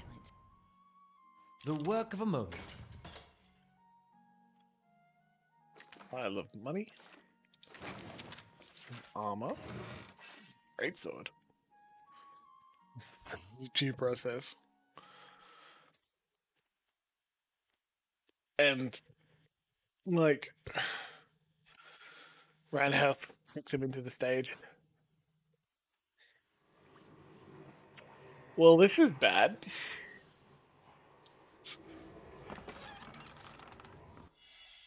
That's unusual. Remember, underneath Copper Lane? We couldn't find our way in here. Now we did. Scarf. A simple silken scarf is crumpled on the filthy flagstones. Essence radiates from it like heat, and the closer you get to it, the more you feel like a confusing mix of joy, surprise, and pain. Pick up the scarf. You hold the scarf and focus on it, and the world around you shifts. Something about you shifts too. That smooth fabric is still in your hands, and you're in a small yet cozy house, and Laura is looking from the scarf back to you, asking if you like it. She's smiling because the answer is written on your face. That was 4 years ago.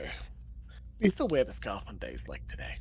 After all, you wore it that first day you met the actress with silvered eyes, so who's to say it won't bring you luck again tonight? It's nestled around your throat, soft and warm and comforting. You're halfway through the third act, and you can feel the audience's eyes on you, hungry and attentive. You were nervous at first when that woman brought you down here, and you wondered what kind of show you signed up for. But this has gone better than you could have hoped. You reach the end of your monologue, and the scarf tightens around your neck. It chokes the final line from your throat, which is embarrassing because your debut was going so well. But when you try to pull the scarf away, it only tightens further. You're confused. You look to the audience, expecting someone to rush to your rescue. Then you see their eyes, and a hungry, attentive look, and you understand. The stage fades to black. The scarf falls from your hand and flutters to the ground, but Cora's soul lingers, stuck between a familiar token and a question. It wants to know, but it wants to retreat.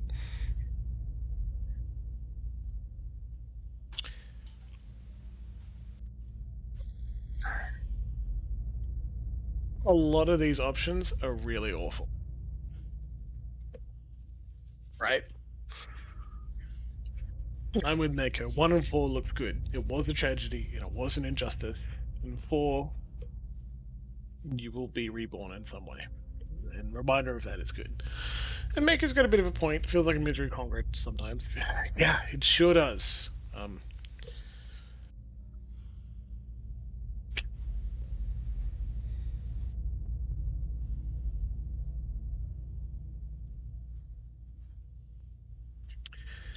We get a win. We saved the little girl and didn't feed her to an undead zombie. We turned off the machine, and now corpses will no longer, souls will no longer be typed to corpses.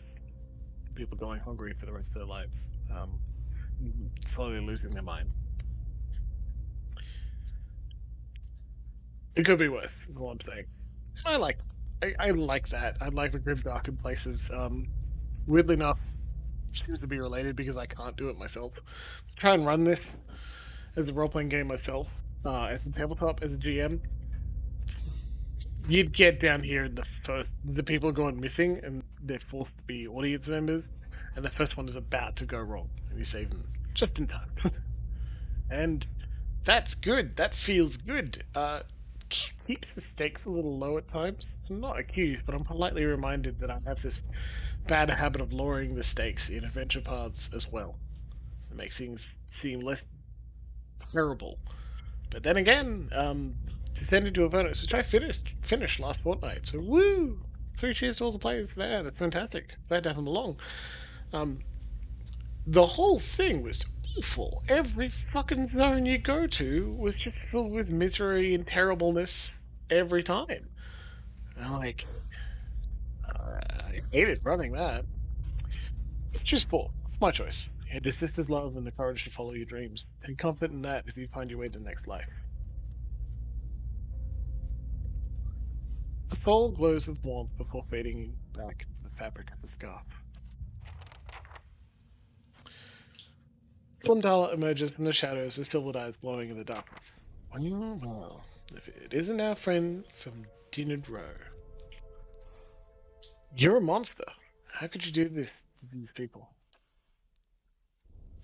She waves a manicured hand. 5, just straight up and stay silent, I think. Not bad, Luxie, but I want to tell her off. She waves a manicured hand. Quite easily. My patrons appreciate true art, and they pay well for it. The actors, on the other hand, shrugs. They were nobodies, and you'll pay for what you've done to these people. And we're just, I'm not reading the rest of her dialogue. It's gross, I'm not interested in it. We're gonna extinguish her with extreme prejudice the same way we dealt with the child stabber. We're going to use Speak of the Restless to terrify them while we're at it.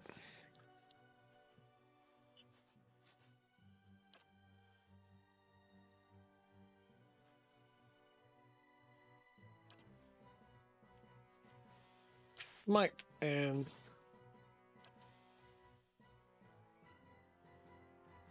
we'll start with one of those as well.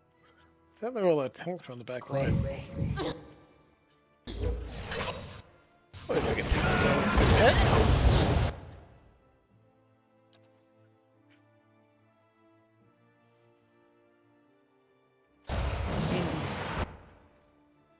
I want this stun to go off, this knockdown, to knock down a few of them. Umbrellas nearly down. Hey. That's it! Leave it to me! Just take out the back and get my face. Leave it to me! Come on, let's go. That's okay, Maker. I'm glad you joined us all this time. When it comes to plans for the stream, we're going to finish this and Pillars 2, which I remember as being cheerier, but I also don't remember this one being so bleak. And then we're going to move into something else. I don't know yet. Maybe Pathfinder Kingmaker. Hey. And there. Good ring of protection. A lot of coins. Pistol. Nothing else particularly interesting. Let's get out of here. Back to Dinard Row.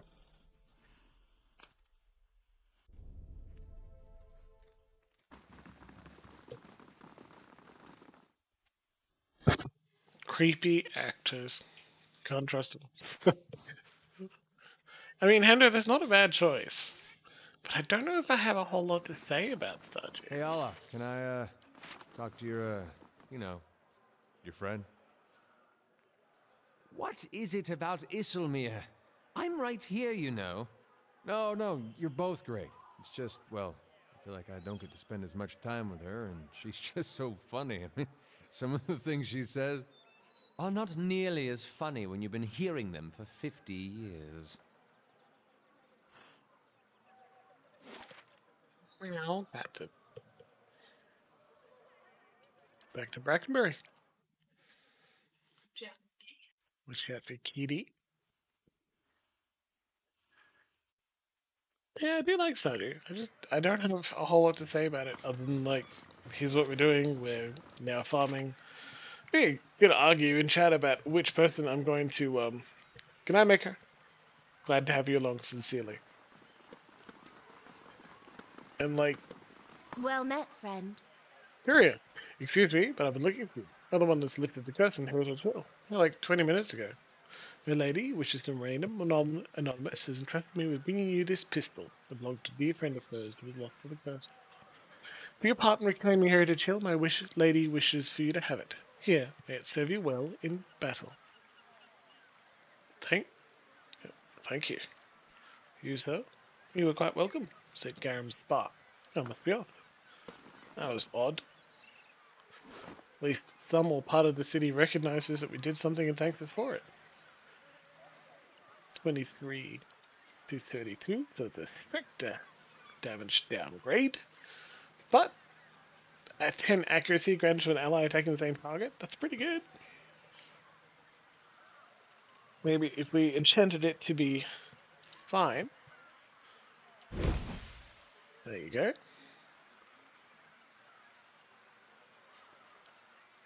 It may be 27 to 36 for forgiveness.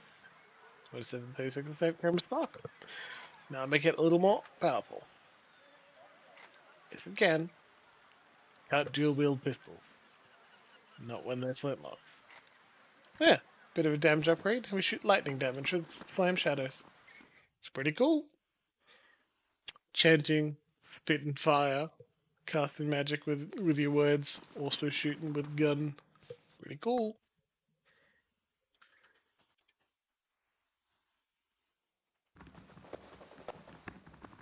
Oh wait, we should turn on the earlier, like, the side quest first, right?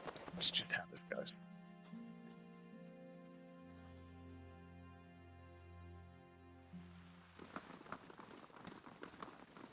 Hail and well met. I found the missing people. Yes, you've been all over Defiant Space since we last spoke. His alert eye searchy. What'd you find? They're all murdered. A woman named Lumdala killed them as part of her performances. He hisses. Something big. I knew it. I'll send my man after her right away. It's too late for that. She confronted me before I could get to you, and I killed her. Indeed? Corin's toothy smile widens. I can't say I'm terribly sorry. You've been a resourceful investigator, and your shrewdness has helped resolve a troublesome case. And saved many lives, I'm sure. There's something else. Lumdala had an associate named Kadal. Indeed? Oh, Shosty was brought to justice. Thank you again. It was worth it to put a stop to his heinous crimes.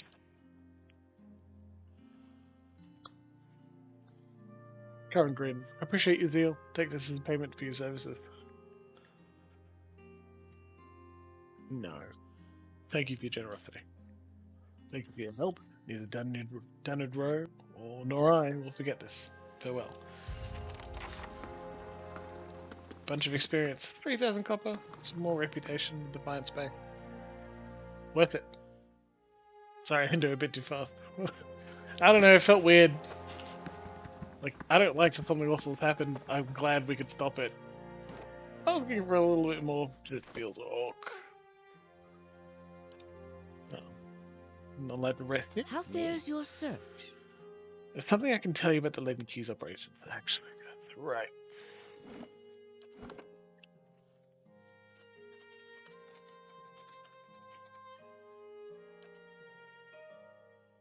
How fares your search?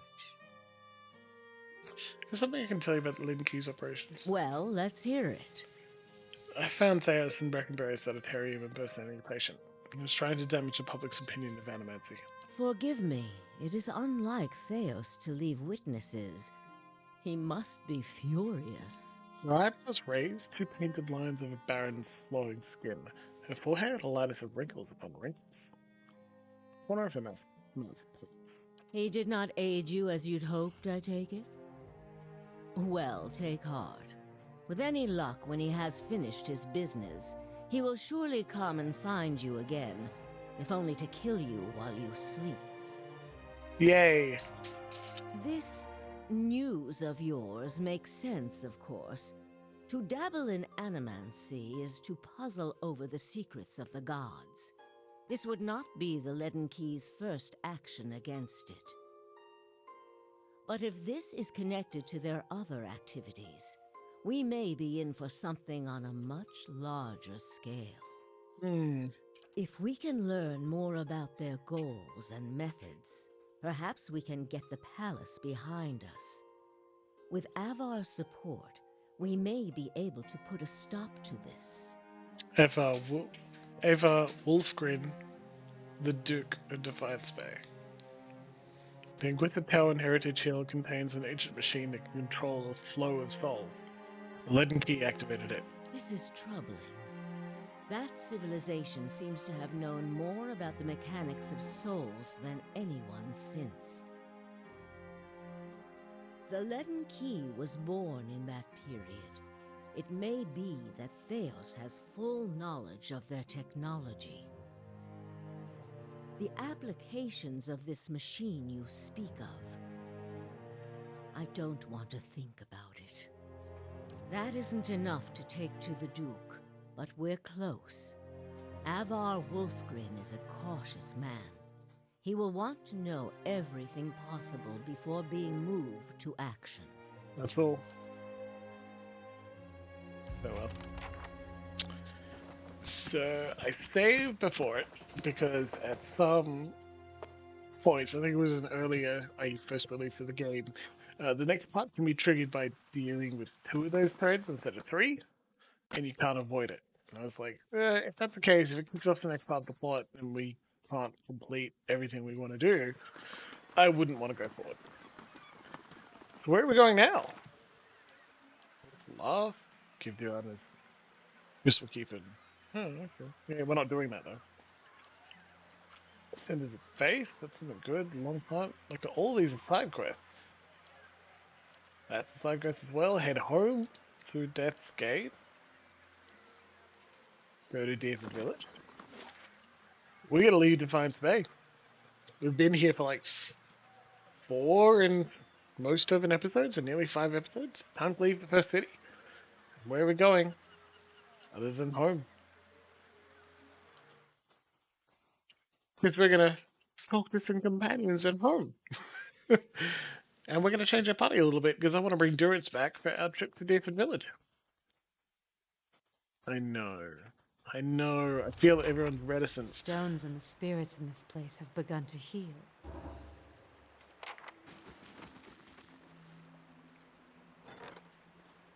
Bad visitor.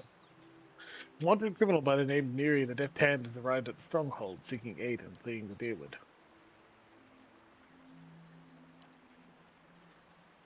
Any tasks? Call the court, which is what we're here, talk to the messenger. And no, investigate the mysterious seal. Like, go do some more endless paths or something else we'll do here while we're home. Primarily, we're going to talk to some people, do some stuff here.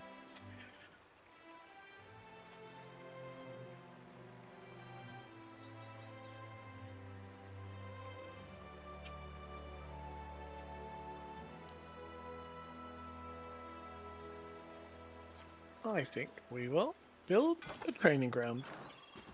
We got a lot of, back to having a lot of money. Take a quick tour. We rebuilt some walls that I think are actually hard to see. Yep. The Warden's Lodge is rebuilt, that's new. Working on that maze soon. We'll rebuild the curio shop on its way. Some of these buildings need a bit more work, you know? We're doing it. Look at that wall. Nice and solid. Bunch of, nice to own land. Warden's Lodge, what's in here?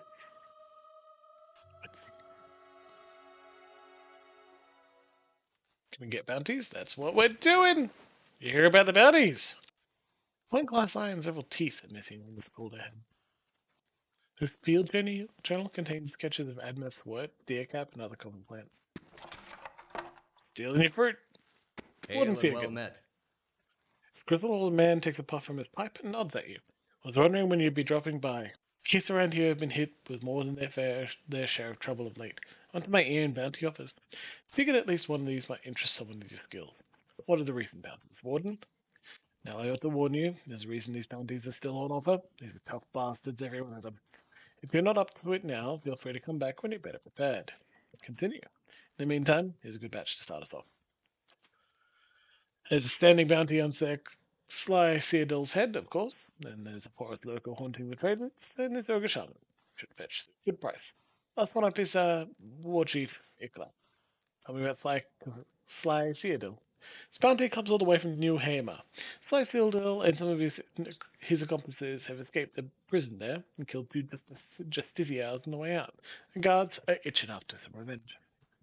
A man matching his description was seen near Magrin's Fork. He's well armed and he'll have his friends here too. Alright. Tell me about the forest lurker. Well, let's see. What is this? This big forest lurker taking up residence in the Black Meadow just off the main road. The merchants have been calling it the Dweller, and they want it gone before it starts tearing up their caravans. I'll take on the ogre. Oh, it's one that keeps making the rounds. Now Rend the Wise. He's some kind of ogre shaman. They say he's raided a half-dozen farms all over the Deerwood. Word is, he's holed up somewhere in Elmshore. So nobody who went looking has been seen since. Tell me about the War Chief. War Chief Iklak Zorp, the name didn't tick off. He moves around a lot. He's known to hunt the Valewood from time to time. Folks want him dealt with before he takes up with the dragon. Where are we going?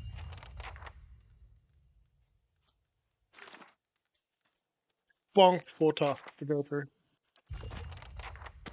We'll do those, don't you worry. Quick, easy, cheap experience. And other rewards. Kinda want to go do it now, but... The stones and the spirits in this place have begun to heal. Thank you, grieving mother. Not the first time you've said that. As we've learned, our companions will repeat the same things when we leave and come back. I like this place. Mercenary Mind Striker. Remember how we hired them to hang out? Waiting on your orders, my lord. Just chill.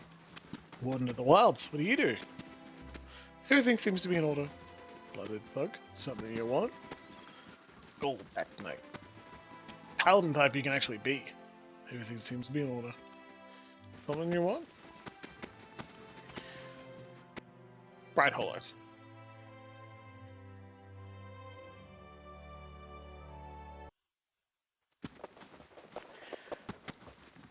You should have spent more time restoring this place.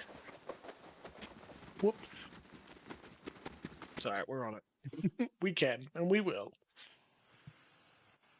One of the reasons we're here to rest is so that, like, it kills time, makes the day go faster. When we go rest here at Bright Hollow, let's just get +3 rests. We get +2 lore.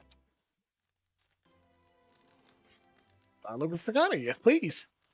Sagani saunters over to you, stretching her legs. She holds a pouch of deer jerky in one hand. She offers it, she takes a seat across from you. Itamak looks on hungrily. Long day. She bends one arm behind her head, reaching until you hear a pop. Just wanted to see how you're holding up. You seem to have a lot of long nights. The Legend Key hasn't assassinated me yet, so I guess I can't complain. Bright side to everything, isn't there? She folds her arms over her knees. Look, it's been a while since I had a hunting party, but we're in this together. And if we're hunting for different things, we're still hunting together. She takes a hunk of dried meat from her pouch and bites a long strip from it. Itamak licks his lips, and she tosses him the rest. Oh, good fox. I don't understand exactly what's happening to you, but I hope he finds Eos. Same as you're doing for me. It's sweet. It's just nice. I guess we haven't annoyed Sagano very much. Oh yeah. Hey, here of yes. As a peripatetic loner, I'm not privy to the latest news, but the Hollowborn Children is a tale that has reached even my reclusive ears. Or, rather, ear. What do the grandfather and druids think of this plight? It's been a long time since I've spoken with my circle. They'd probably tell you what I'd tell you. This plight was most certainly the consequence of someone trespassing into Nguithan places, not meant for folk. I mean, what else other than the gods could inflict punishment of such impressive scale? That attracts too, right? Souls being messed with is something that happens when people go to it in Gwithan ruins. What are your thoughts on the Hollowborn? Anytime a life is separated from its soul, I wanted to pretend it was just a rumor when I first heard of it. His eye meets yours, and his usual default smile becomes a frown. His voice turns off. He has several starts and stops before finally deciding how to finish his thought. In my youth, I'd cursed the dear Woodens for being ignorant to spoilers that breed out of control. But soulless babies? What heartless gods would inflict that kind of tragedy? Drink to No that. parent or child deserves to be a part of that horror. Exactly. Maker's got a point. Screw these gods. Let's talk of other matters. Need something? Tell me about yourself. My second favorite subject. He runs his fingers through his scalp, preening his fur. What would you like to know? How did you come to be trained as a druid? His thumbs his half-shredded ear and thinks to himself for several seconds. It wasn't, entirely by choice. Not at the start, at least. My ambition was to be a hunter. I merely ride by a different trail. As a child, an empath came to visit. An honored guest is occasion for a grand chase. But I was left out, instructed instead to be a cupbearer to the old wise one while the rest were on hunt. I'm sure you can guess what happens. Wise empath gives dumb child a shred of attention. We ended up talking until the hunters returned. He gave me... His hand started across his body, scaring the pockets and folds of his tunic. This. He presents a frosted iron medallion fashioned in the likeness of a hound's head, a common icon amongst the frontiersmen, explorers, and other seekers faithful to Galloway. The empath insisted I be trained, and none of my village would defy him. Now, he smiles broadly, I don't need a bow to hunt. Where are you from originally? My mother's crotch. You? What a coincidence! I also came from your mother's crotch. For the record, only I'm allowed to insult my mother. But I respect your dedication to banter, so I'll let it slide. This time. Pretty good, eh? I grew up in Glonfoth, specifically in and around Thane Bog. My people, the Fisher Crane tribe, are migrant stewards of the land. I've walked the whole of Glonfoth many times. What's the story behind the symbol whale on your eye patch? Whale is known as the eyeless face, so the symbol seemed a good fit for my eye patch. He absentmindedly runs his finger along the strap of the patch band. Whale iconography is rather popular in my home tribe, but it seems he's not as widely venerated here in the Deerwood. I remember thinking if I consecrated my eye to he who obfuscates and reveals, maybe with enough devotion, Whale would make use of the old ruin thing. He pulls on the eye strap and lets go with a loud snap. So if you think you see me staring at rumps and cleavage, it's really just a will of Whale controlling my gaze. Honest. What's your relationship with Cowboy? I was raised as a disciple of the secret god. He's a champion of the hunt, be it the simple struggle for sustenance or the scholarly pursuit of knowledge. In my older years I've found, he cuts himself off, shakes his head, and starts again. Life has shown me that I am more suited to the ways of Whale. The furious hunt for knowledge often outpaces the journey to real understanding. Druids and over changing into animals, what sort of creatures can you become? He takes a half step backward as he asks the question. All sorts of things, he says quietly with a long, uncomfortable gaze. Here he stares at you blankly unfolded. Let's discuss something else. Intellect, I think. Any man with your scars has a story to tell. I'm just going to ask you later if you don't tell me now. Yes, I suppose you should know. He grabs his forehead and turns his face away from you. I struggled with spirit shifting, the final rite of passage in my druidic training. I prayed to Gallowayne for insight and, in the style of seekers of old, went to the forest, alone, to ask for guidance. Then I got my answer. An answer at least. In the form of a vibrantly colored Stelgar that pounced from the underbrush and made a salient demonstration of its capacity to eat things 1/15th its size.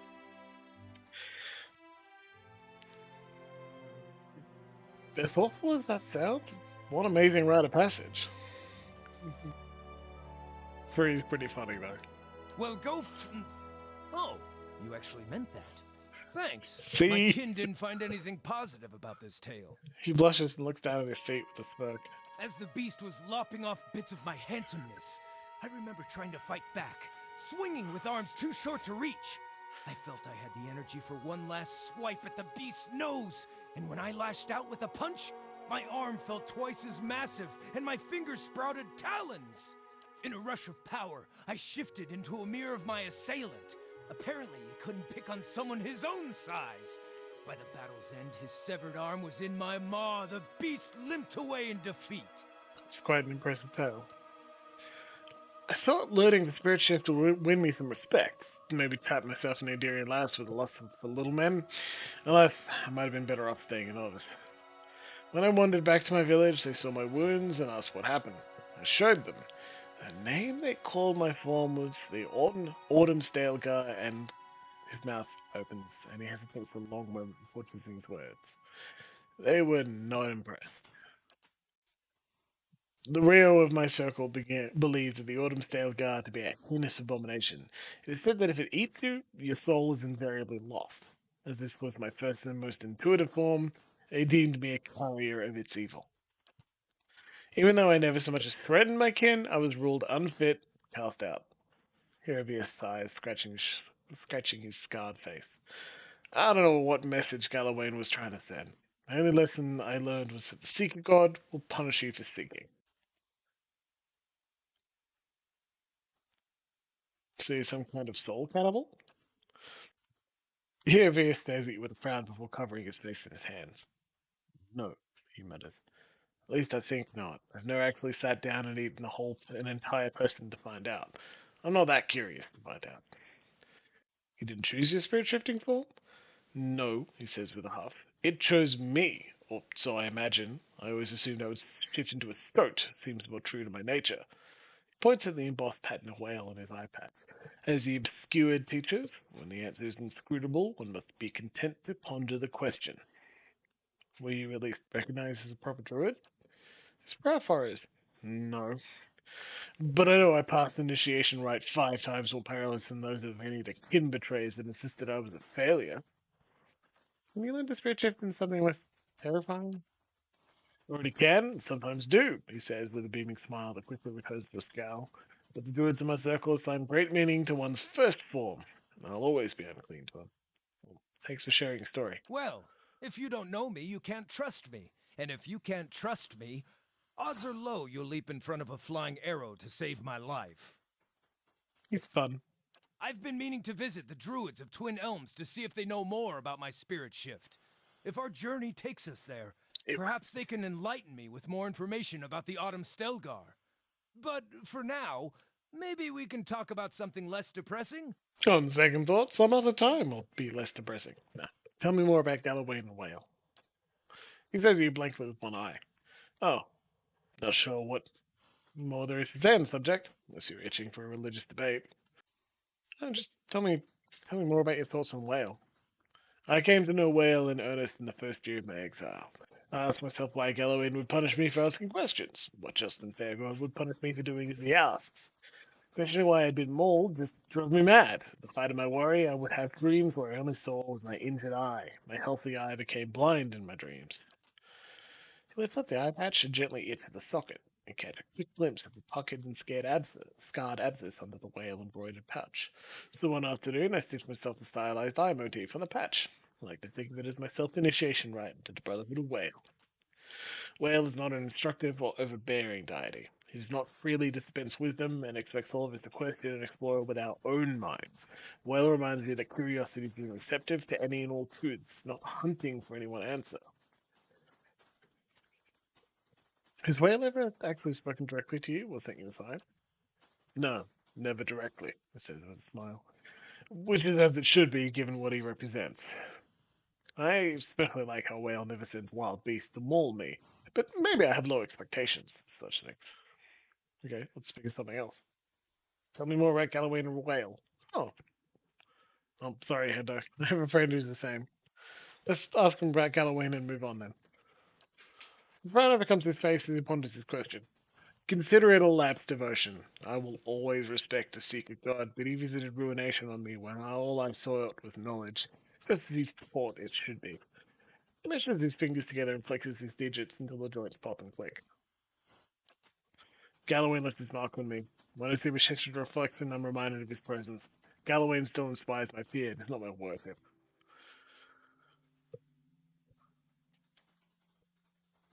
If a god gave me a task and then crippled me for following instruction, I'd be as angry as you are. Yeah? He smiles as his face turns flesh. Well, that was an angry reaction when the Riawa exiled me. I'm just thankful for the solitude of the wilderness and the wisdom of Whale. Without them, we'd never have come to terms in this situation. Well, thanks for sharing. We should be on the move. Thank you for listening, he says with a slight bow before falling into the marching order behind you. Marching order? We're at home, buddy. Hando, that's a range. That's for sure.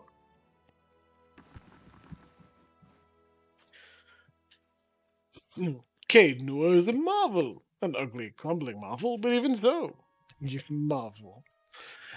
It's overshadowed by what it sits upon, but the keep itself can tell you much about the Aderian settlement. They're very rigid people, I find. Tell me about Rautai, then. Ah, Rautai. Shall I describe the pearl-white sands, the sapphire waters, the multi-hued tiles of the rooftops, like a mosaic upon the coast? Kind of chuckles. Sorry. Was there something specific you wanted to know? I'm telling about the Kingdom of Rautai in general. It's a long journey by ship to the north, Pax, Ismatil, and the sea. We have settled much of the Gulf and established more recent trading colonies all along the coast. Fooled by mouth on different spots. We live as best we can, like anyone else. Our land is plagued by storms, and so we stand together, whatever corner of Rautai we hail from. Otherwise, we'd never survive. Tell me about the city you're from, Takawa. Takawa is doubly famed, a royal city and home to the Coral Harbor. The Ranganui's palace is there, and we've a fleet of royal ships sitting outside the Gate of Great Teeth. Every so often, you'll hear the roar of a cannon being tested. The finest ships in Rautai, and so the world, are anchored there, and some of our brightest minds toil away at the artillery. My mother, for instance, kind of grins brightly. Myself, I have no talent in combat. Takawa is also home to the Law College, of course, and we get a great many people traveling long distances to speak with the Law Keeper, or else hear the chants and peruse the books. At least that is how it was when I was younger. Things were a little different when I left. Sounds like you miss home. Some parts of it. The Silver Cliffs, the sea, those at least no one could change. The day I boarded the ship for Adir, the sunrise was gold upon the water, and I nearly leapt overboard and swam for home. Takawa has a lot of this artillery? Rautai has a lot of artillery. We've made great advances with explosives. One of our artillery masters advised on the Quadhammer bomb during the Saints' War, actually. In Rautai itself, our efforts are far more modest. Bombards, cannons. We're having some luck with mortars. You might ask my sister if you ever visit Takawa. She captains the Ratuhana. She knows far more than I do. Enjoys great fame for it. And you will, in the sequel. It may not be very traditional, but even the most strident demagogues won't touch the subject of artillery. They'd lose what support they get. Do only Alma live there? Far from it. Alma arrived more recently to inform a greater number, but others have joined us. So long as they call themselves subjects of the Rangadui. Orlin. Some of my neighbors are Orlins, for instance. Kind of eyes you. They don't like to see much, I've noticed. Wet fur isn't much fun. Fair point. I hear that the coastal Alma are cruel people. Rule in the same manner that Orleans are feral and the pale ales graceful, yes? Kind of chuckled. Yeah, took that racism. Huh. Neat, Luxie. So Ratuano is interesting. Maori pronunciation would be Ratufana. Neat. Very cool. Almar conquered Rautai long ago, and drove their enemies from the lands drove their enemies from those lands in the doing of it. Today, the great kingdom of Rautai holds humans, Orlans, elves, even island and more. Kind of flashes a quick smile. What a campaign of conquest is about those responsible, you'll have to ask the Adirians. In any case, yes, the reputation persists. Good if you want the fighting. Less so if you'd like to be it. I had other questions. What's the sacred book you're looking The for? Tanvi Oratoa. It's not really a book. It's been passed down over the years in the form of a chant. I actually found it a little strange at first, seeing it set down in stone. It's not quite the same as a song of worship, though we have paeans to the gods as well. More a kind of moral guide. It gives us something to aspire to. The, model of a virtuous citizen of Rauatai. Why look for it out here? There have been arguments as to the chant's true interpretation, new translations even. But any rendition of it I find in the ruins of Engwith will predate those translations by 2,000 years. Good call. And finding it here also proves that we still have much to gain from trading with other cultures. I'd be lying if I said I'm not looking forward to seeing the look on everyone's faces when I get back. But in the long term, I just think that we can learn a lot from the Engwithians. A civilization like that is something to aspire to. A model for Rauatai as a whole, and not just its people. But they did do a lot of soul manipulation. And I want to prove that all of this is worthwhile. Traveling, seeing the world for what it is. It's been so different from sitting in the Chanter Hall and studying books. Exactly. Yeah, I mean, cheers to luck, people. Sweet info and chat. Came all this way just to win an argument? More or less. It wasn't a popular theory when I suggested it. The idea that we shared the Tanvi Oratoha with some older culture, doesn't mean it's not true. It doesn't help that my family is from the Deadfire Islands. If I had a copper pond for every chanter who suggested that it's just not in my nature to conquer. My siblings, my parents, they make up for it. They build walls and cannons and ships. I've tried to explain. It isn't that I think those things aren't necessary, but if Rauatai closes itself off from trade, turns on its own people over tradition, we will fall behind, and then we'll be the ones getting conquered.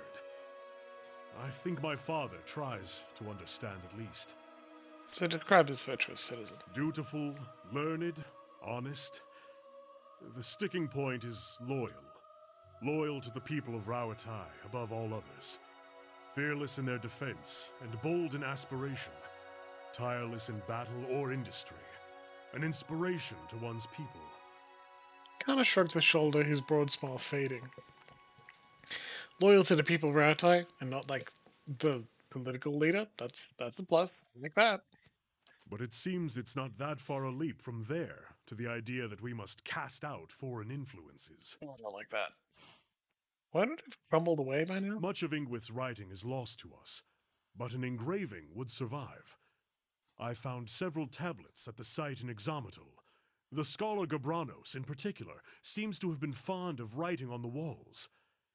I may have to ask you to help me carry it, if it's a large stone. It's beneath that. It's beneath that town, man. We'll figure it out. Sounds. I'm not gonna say sounds boring. I don't want it. Is that what you aspire to be? Doesn't everyone want to be a good citizen? Really depends what the citizenry thinks that is, my man. You think the Engwithans were the true authors? I don't know that the distinction is necessarily important. Rauatai has a long history, and our people have come from many different places. It matters less who wrote it than that I have found pieces of the verses all around the world. Wherever it came from, it will be Rauatai that decides what becomes of it. All the races and peoples of our kingdom coming together to create a great empire.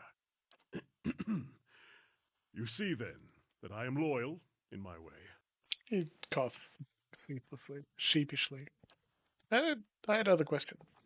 Ask all you like. Chanter's purpose lies in the telling of stories. Mostly true stories at that. You're being hunted by the leaden key? It seems we have that in common. It's all rather absurd, isn't it? I don't see what they mean to gain from it. How did this all begin? I ran into them in Adia. Or rather, they sought me out. In Adia, there were many people who had observed the Anguithan ruins in the deer woods, and I spent some time conferring with experts. In the libraries, I found accounts of sites in Examital, and was there I traveled to the next. But just before that, I found myself approached by a woman in dark robes who bade me abandon my studies for my own safety. I ignored her, of course, but I began to have the sense, after that, of being followed. And after that, well, one ambush on the road I would call misfortune, but three? Who are these people? I thought it only fair to delve into their activities in turn. I found word of a leaden key, but past that, it was all ravings and superstitions. I might as well have gone asking whether someone had ever seen a whale flying through the air. Some might well tell me yes, but the validity of their accounts is questionable. You don't seem worried about this. They haven't had much luck. The last one came up on me at a dig site and slipped on a muddy beam. Tried to catch him, reflex I should think, but he went right over the side and down 100 feet. Not really sure what he had in mind, but I doubt that was it. Hano's the best. I had other questions. Do you know anything about this place? Caed Noor is a marvel, an ugly, crumbling marvel, but even so, it's overshadowed by what it sits on. But it keeps itself from telling much about the Adirian settlement. Very rigid people, I find. Hana is the best.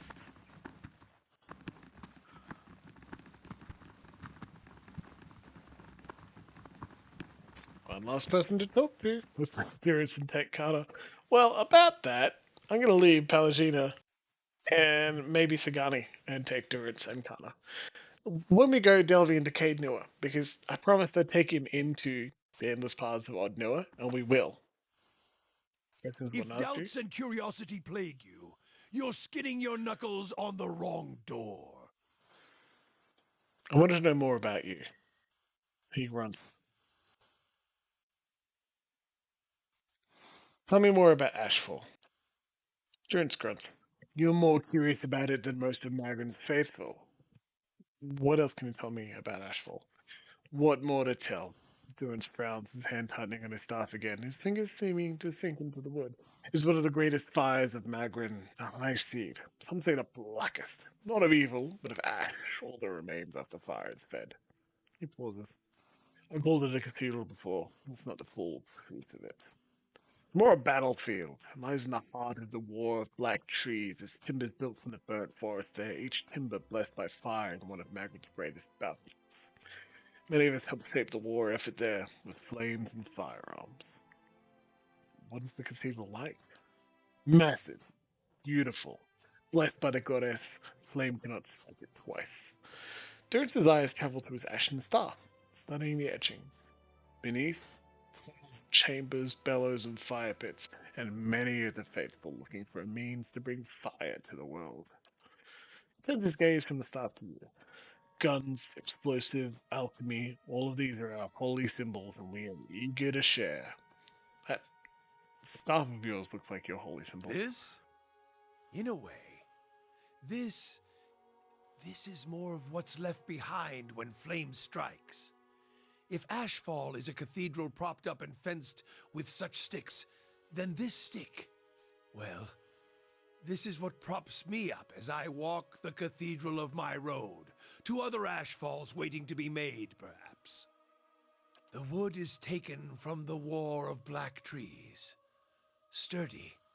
It served me well on my travels. Been a boon companion. He cradles it, turning it with his hands. What are the etchings on the staff? We do not share the road, Watcher. Save your questions for another day. If I don't, If doubts and curiosity plague you, you're skinning your... that staff of yours, can you tell me about it? Terence glances at his staff, then at you, and gives a crooked smile. Won't take your eye from it, he chuckles. Durance himself favors such a knotted twist of heat, it was said, no shame in it. Why are the symbols carved in this staff? Carved? This staff is a history. Acts leave their mark. Some symbols fall into the ash, others blaze brighter. One to fade, another to rise. Oh, I forgot to do this. Durant scoffs, then his voice settles with an almost proud snort. Memory, meaning. He snorts, seemingly It's to same himself. as the memories in your head, perhaps more trustworthy. Random acts, things done with instinct. They may make lines burning briefly through the wood. Acts devised, planned, that stay with you. Symbols form and tell the story. It's like all memories, except the staff burns it true. When a thought's close, you see it clearer, brighter. Ones you forget, they get buried. But like rings in wood, the etchings remain. Keeps me grounded. Also, it's a solid walking stick. He grunts. His face relaxes into a grin. How is it only watchers can see the symbols? They are the energies of a spirit, a channel for one's faith. He frowns. It's hard to say. There was a time when they glowed brighter, but now they are an aid in my work. Because the staff's markings stand out to a watcher. Well, they sometimes identify themselves. He frowns. Sometimes they're blinded to the staff as well. A gift of Magrin perhaps to cloak itself from sight when no one is looking for it. I don't see Magrin's symbol on your staff. Durant frowns. It is there, but it's marked different. I follow Durance, and in his teachings there is but a single flame, a simpler aspect. His frown deepens and he taps the edge of his staff. Durance would meditate by focusing on a single flame and attach meaning to it. There was something to center the spirit for what was to come. For what was to come. The flame is intended to symbolize bringing punishment to another. And it is inscribed above the symbol of the one being punished, marking them as always touched by Magrin. Is he always touched by Magrin? I suspect the answers will seed more questions. It sure will. Tell me about Magrin. We do not share the road, Watcher. Save your questions for another day. Alright, well, we started dialogue with him like 2 or 3 times. So, that's that. We've now done a dialogue loop with all of our companions in the last episode and this one. So, I really feel like we're doing our due diligence. Going through the durance and trials at times, talking to our people. But boy, is it worth it. Better indeed. Happy we're rebuilding the place. Like you need any more encouragement to bring people along. So, Gene, it's been fun. Durance, please. We didn't have a healer. Hiravis wasn't that great a healer either. I'm gonna keep it with this group for now. Level up Durance while we got him. Yeah, that's right. We gave him a bar.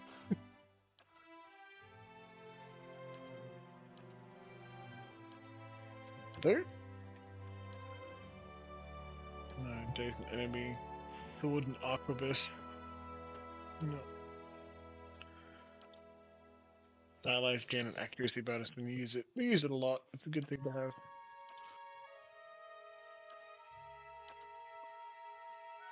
Bunch of new spells, that's why we're not choosing a talent. And now Durance is a level 7 priest. What? May also need.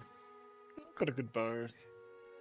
His robe's pretty good, plus 2 cons, nothing though. Intellect plus 2. Have a tap. Shame it looks silly. Give him plus intellect to a ring. Wait, take this plus intellect. Never mind. This is so difficult, isn't it?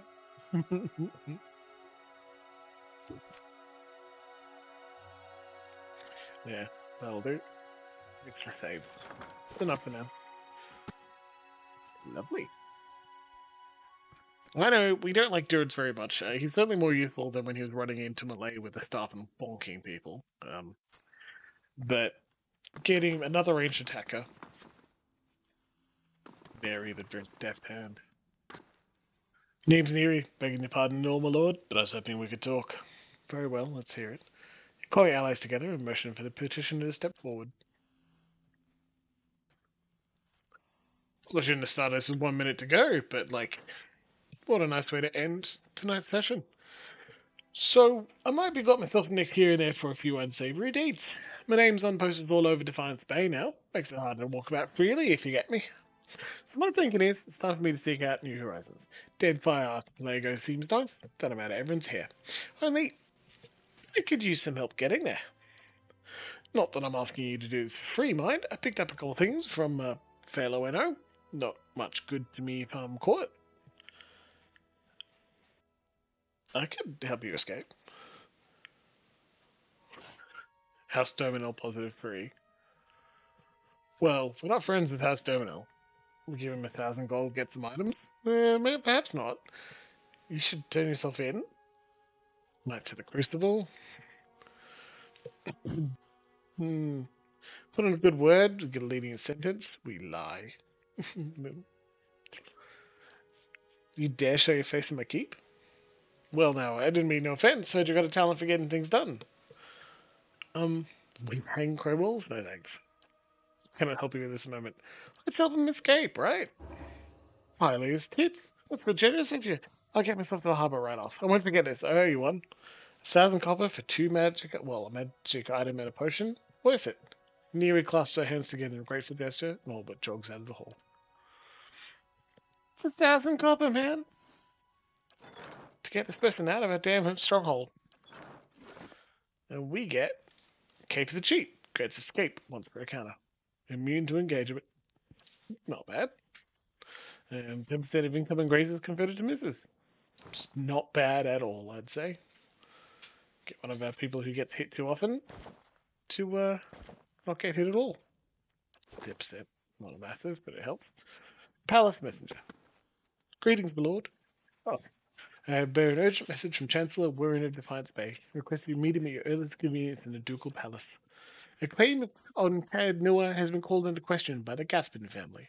Earl Badamar has issued a ruling in the matter, but both you and Lord Gaspin must be present. Cad Noah is mine. The Gaspin family disagrees. As your claim is not based on lineage, an official ruling is required to remedy this dispute. My dear... Okay. Who's Chancellor Warren? He's an arbiter of legal matters for Earl Badamar of the Grasp. Tell me about this Lord Gaspin. An old Indian lineage, I believe. He looks about the Great Hall. Former Lord of the Stronghold, a distant relative of Lord Gaspin, allied himself on the losing side during the War of Defiance. I'll go meet him then. Chancellor will await you in the records room of the Ducal Palace in first fire. Bows and strides away. Well, we'll deal with that, won't we? But we'll deal with it at another time, because tonight our session is over.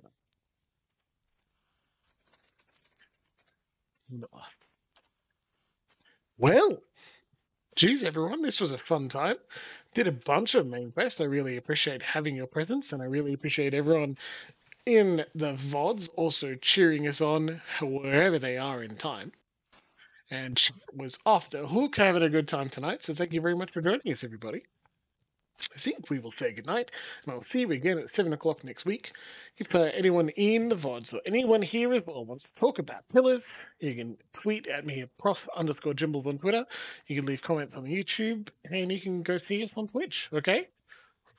Good to see you, Druid. And hopefully we will get through a little bit of Cade Nua as well, the endless paths of Odd Nua downstairs. And we'll do some bounty hunting next week, and then we'll continue with the main quest.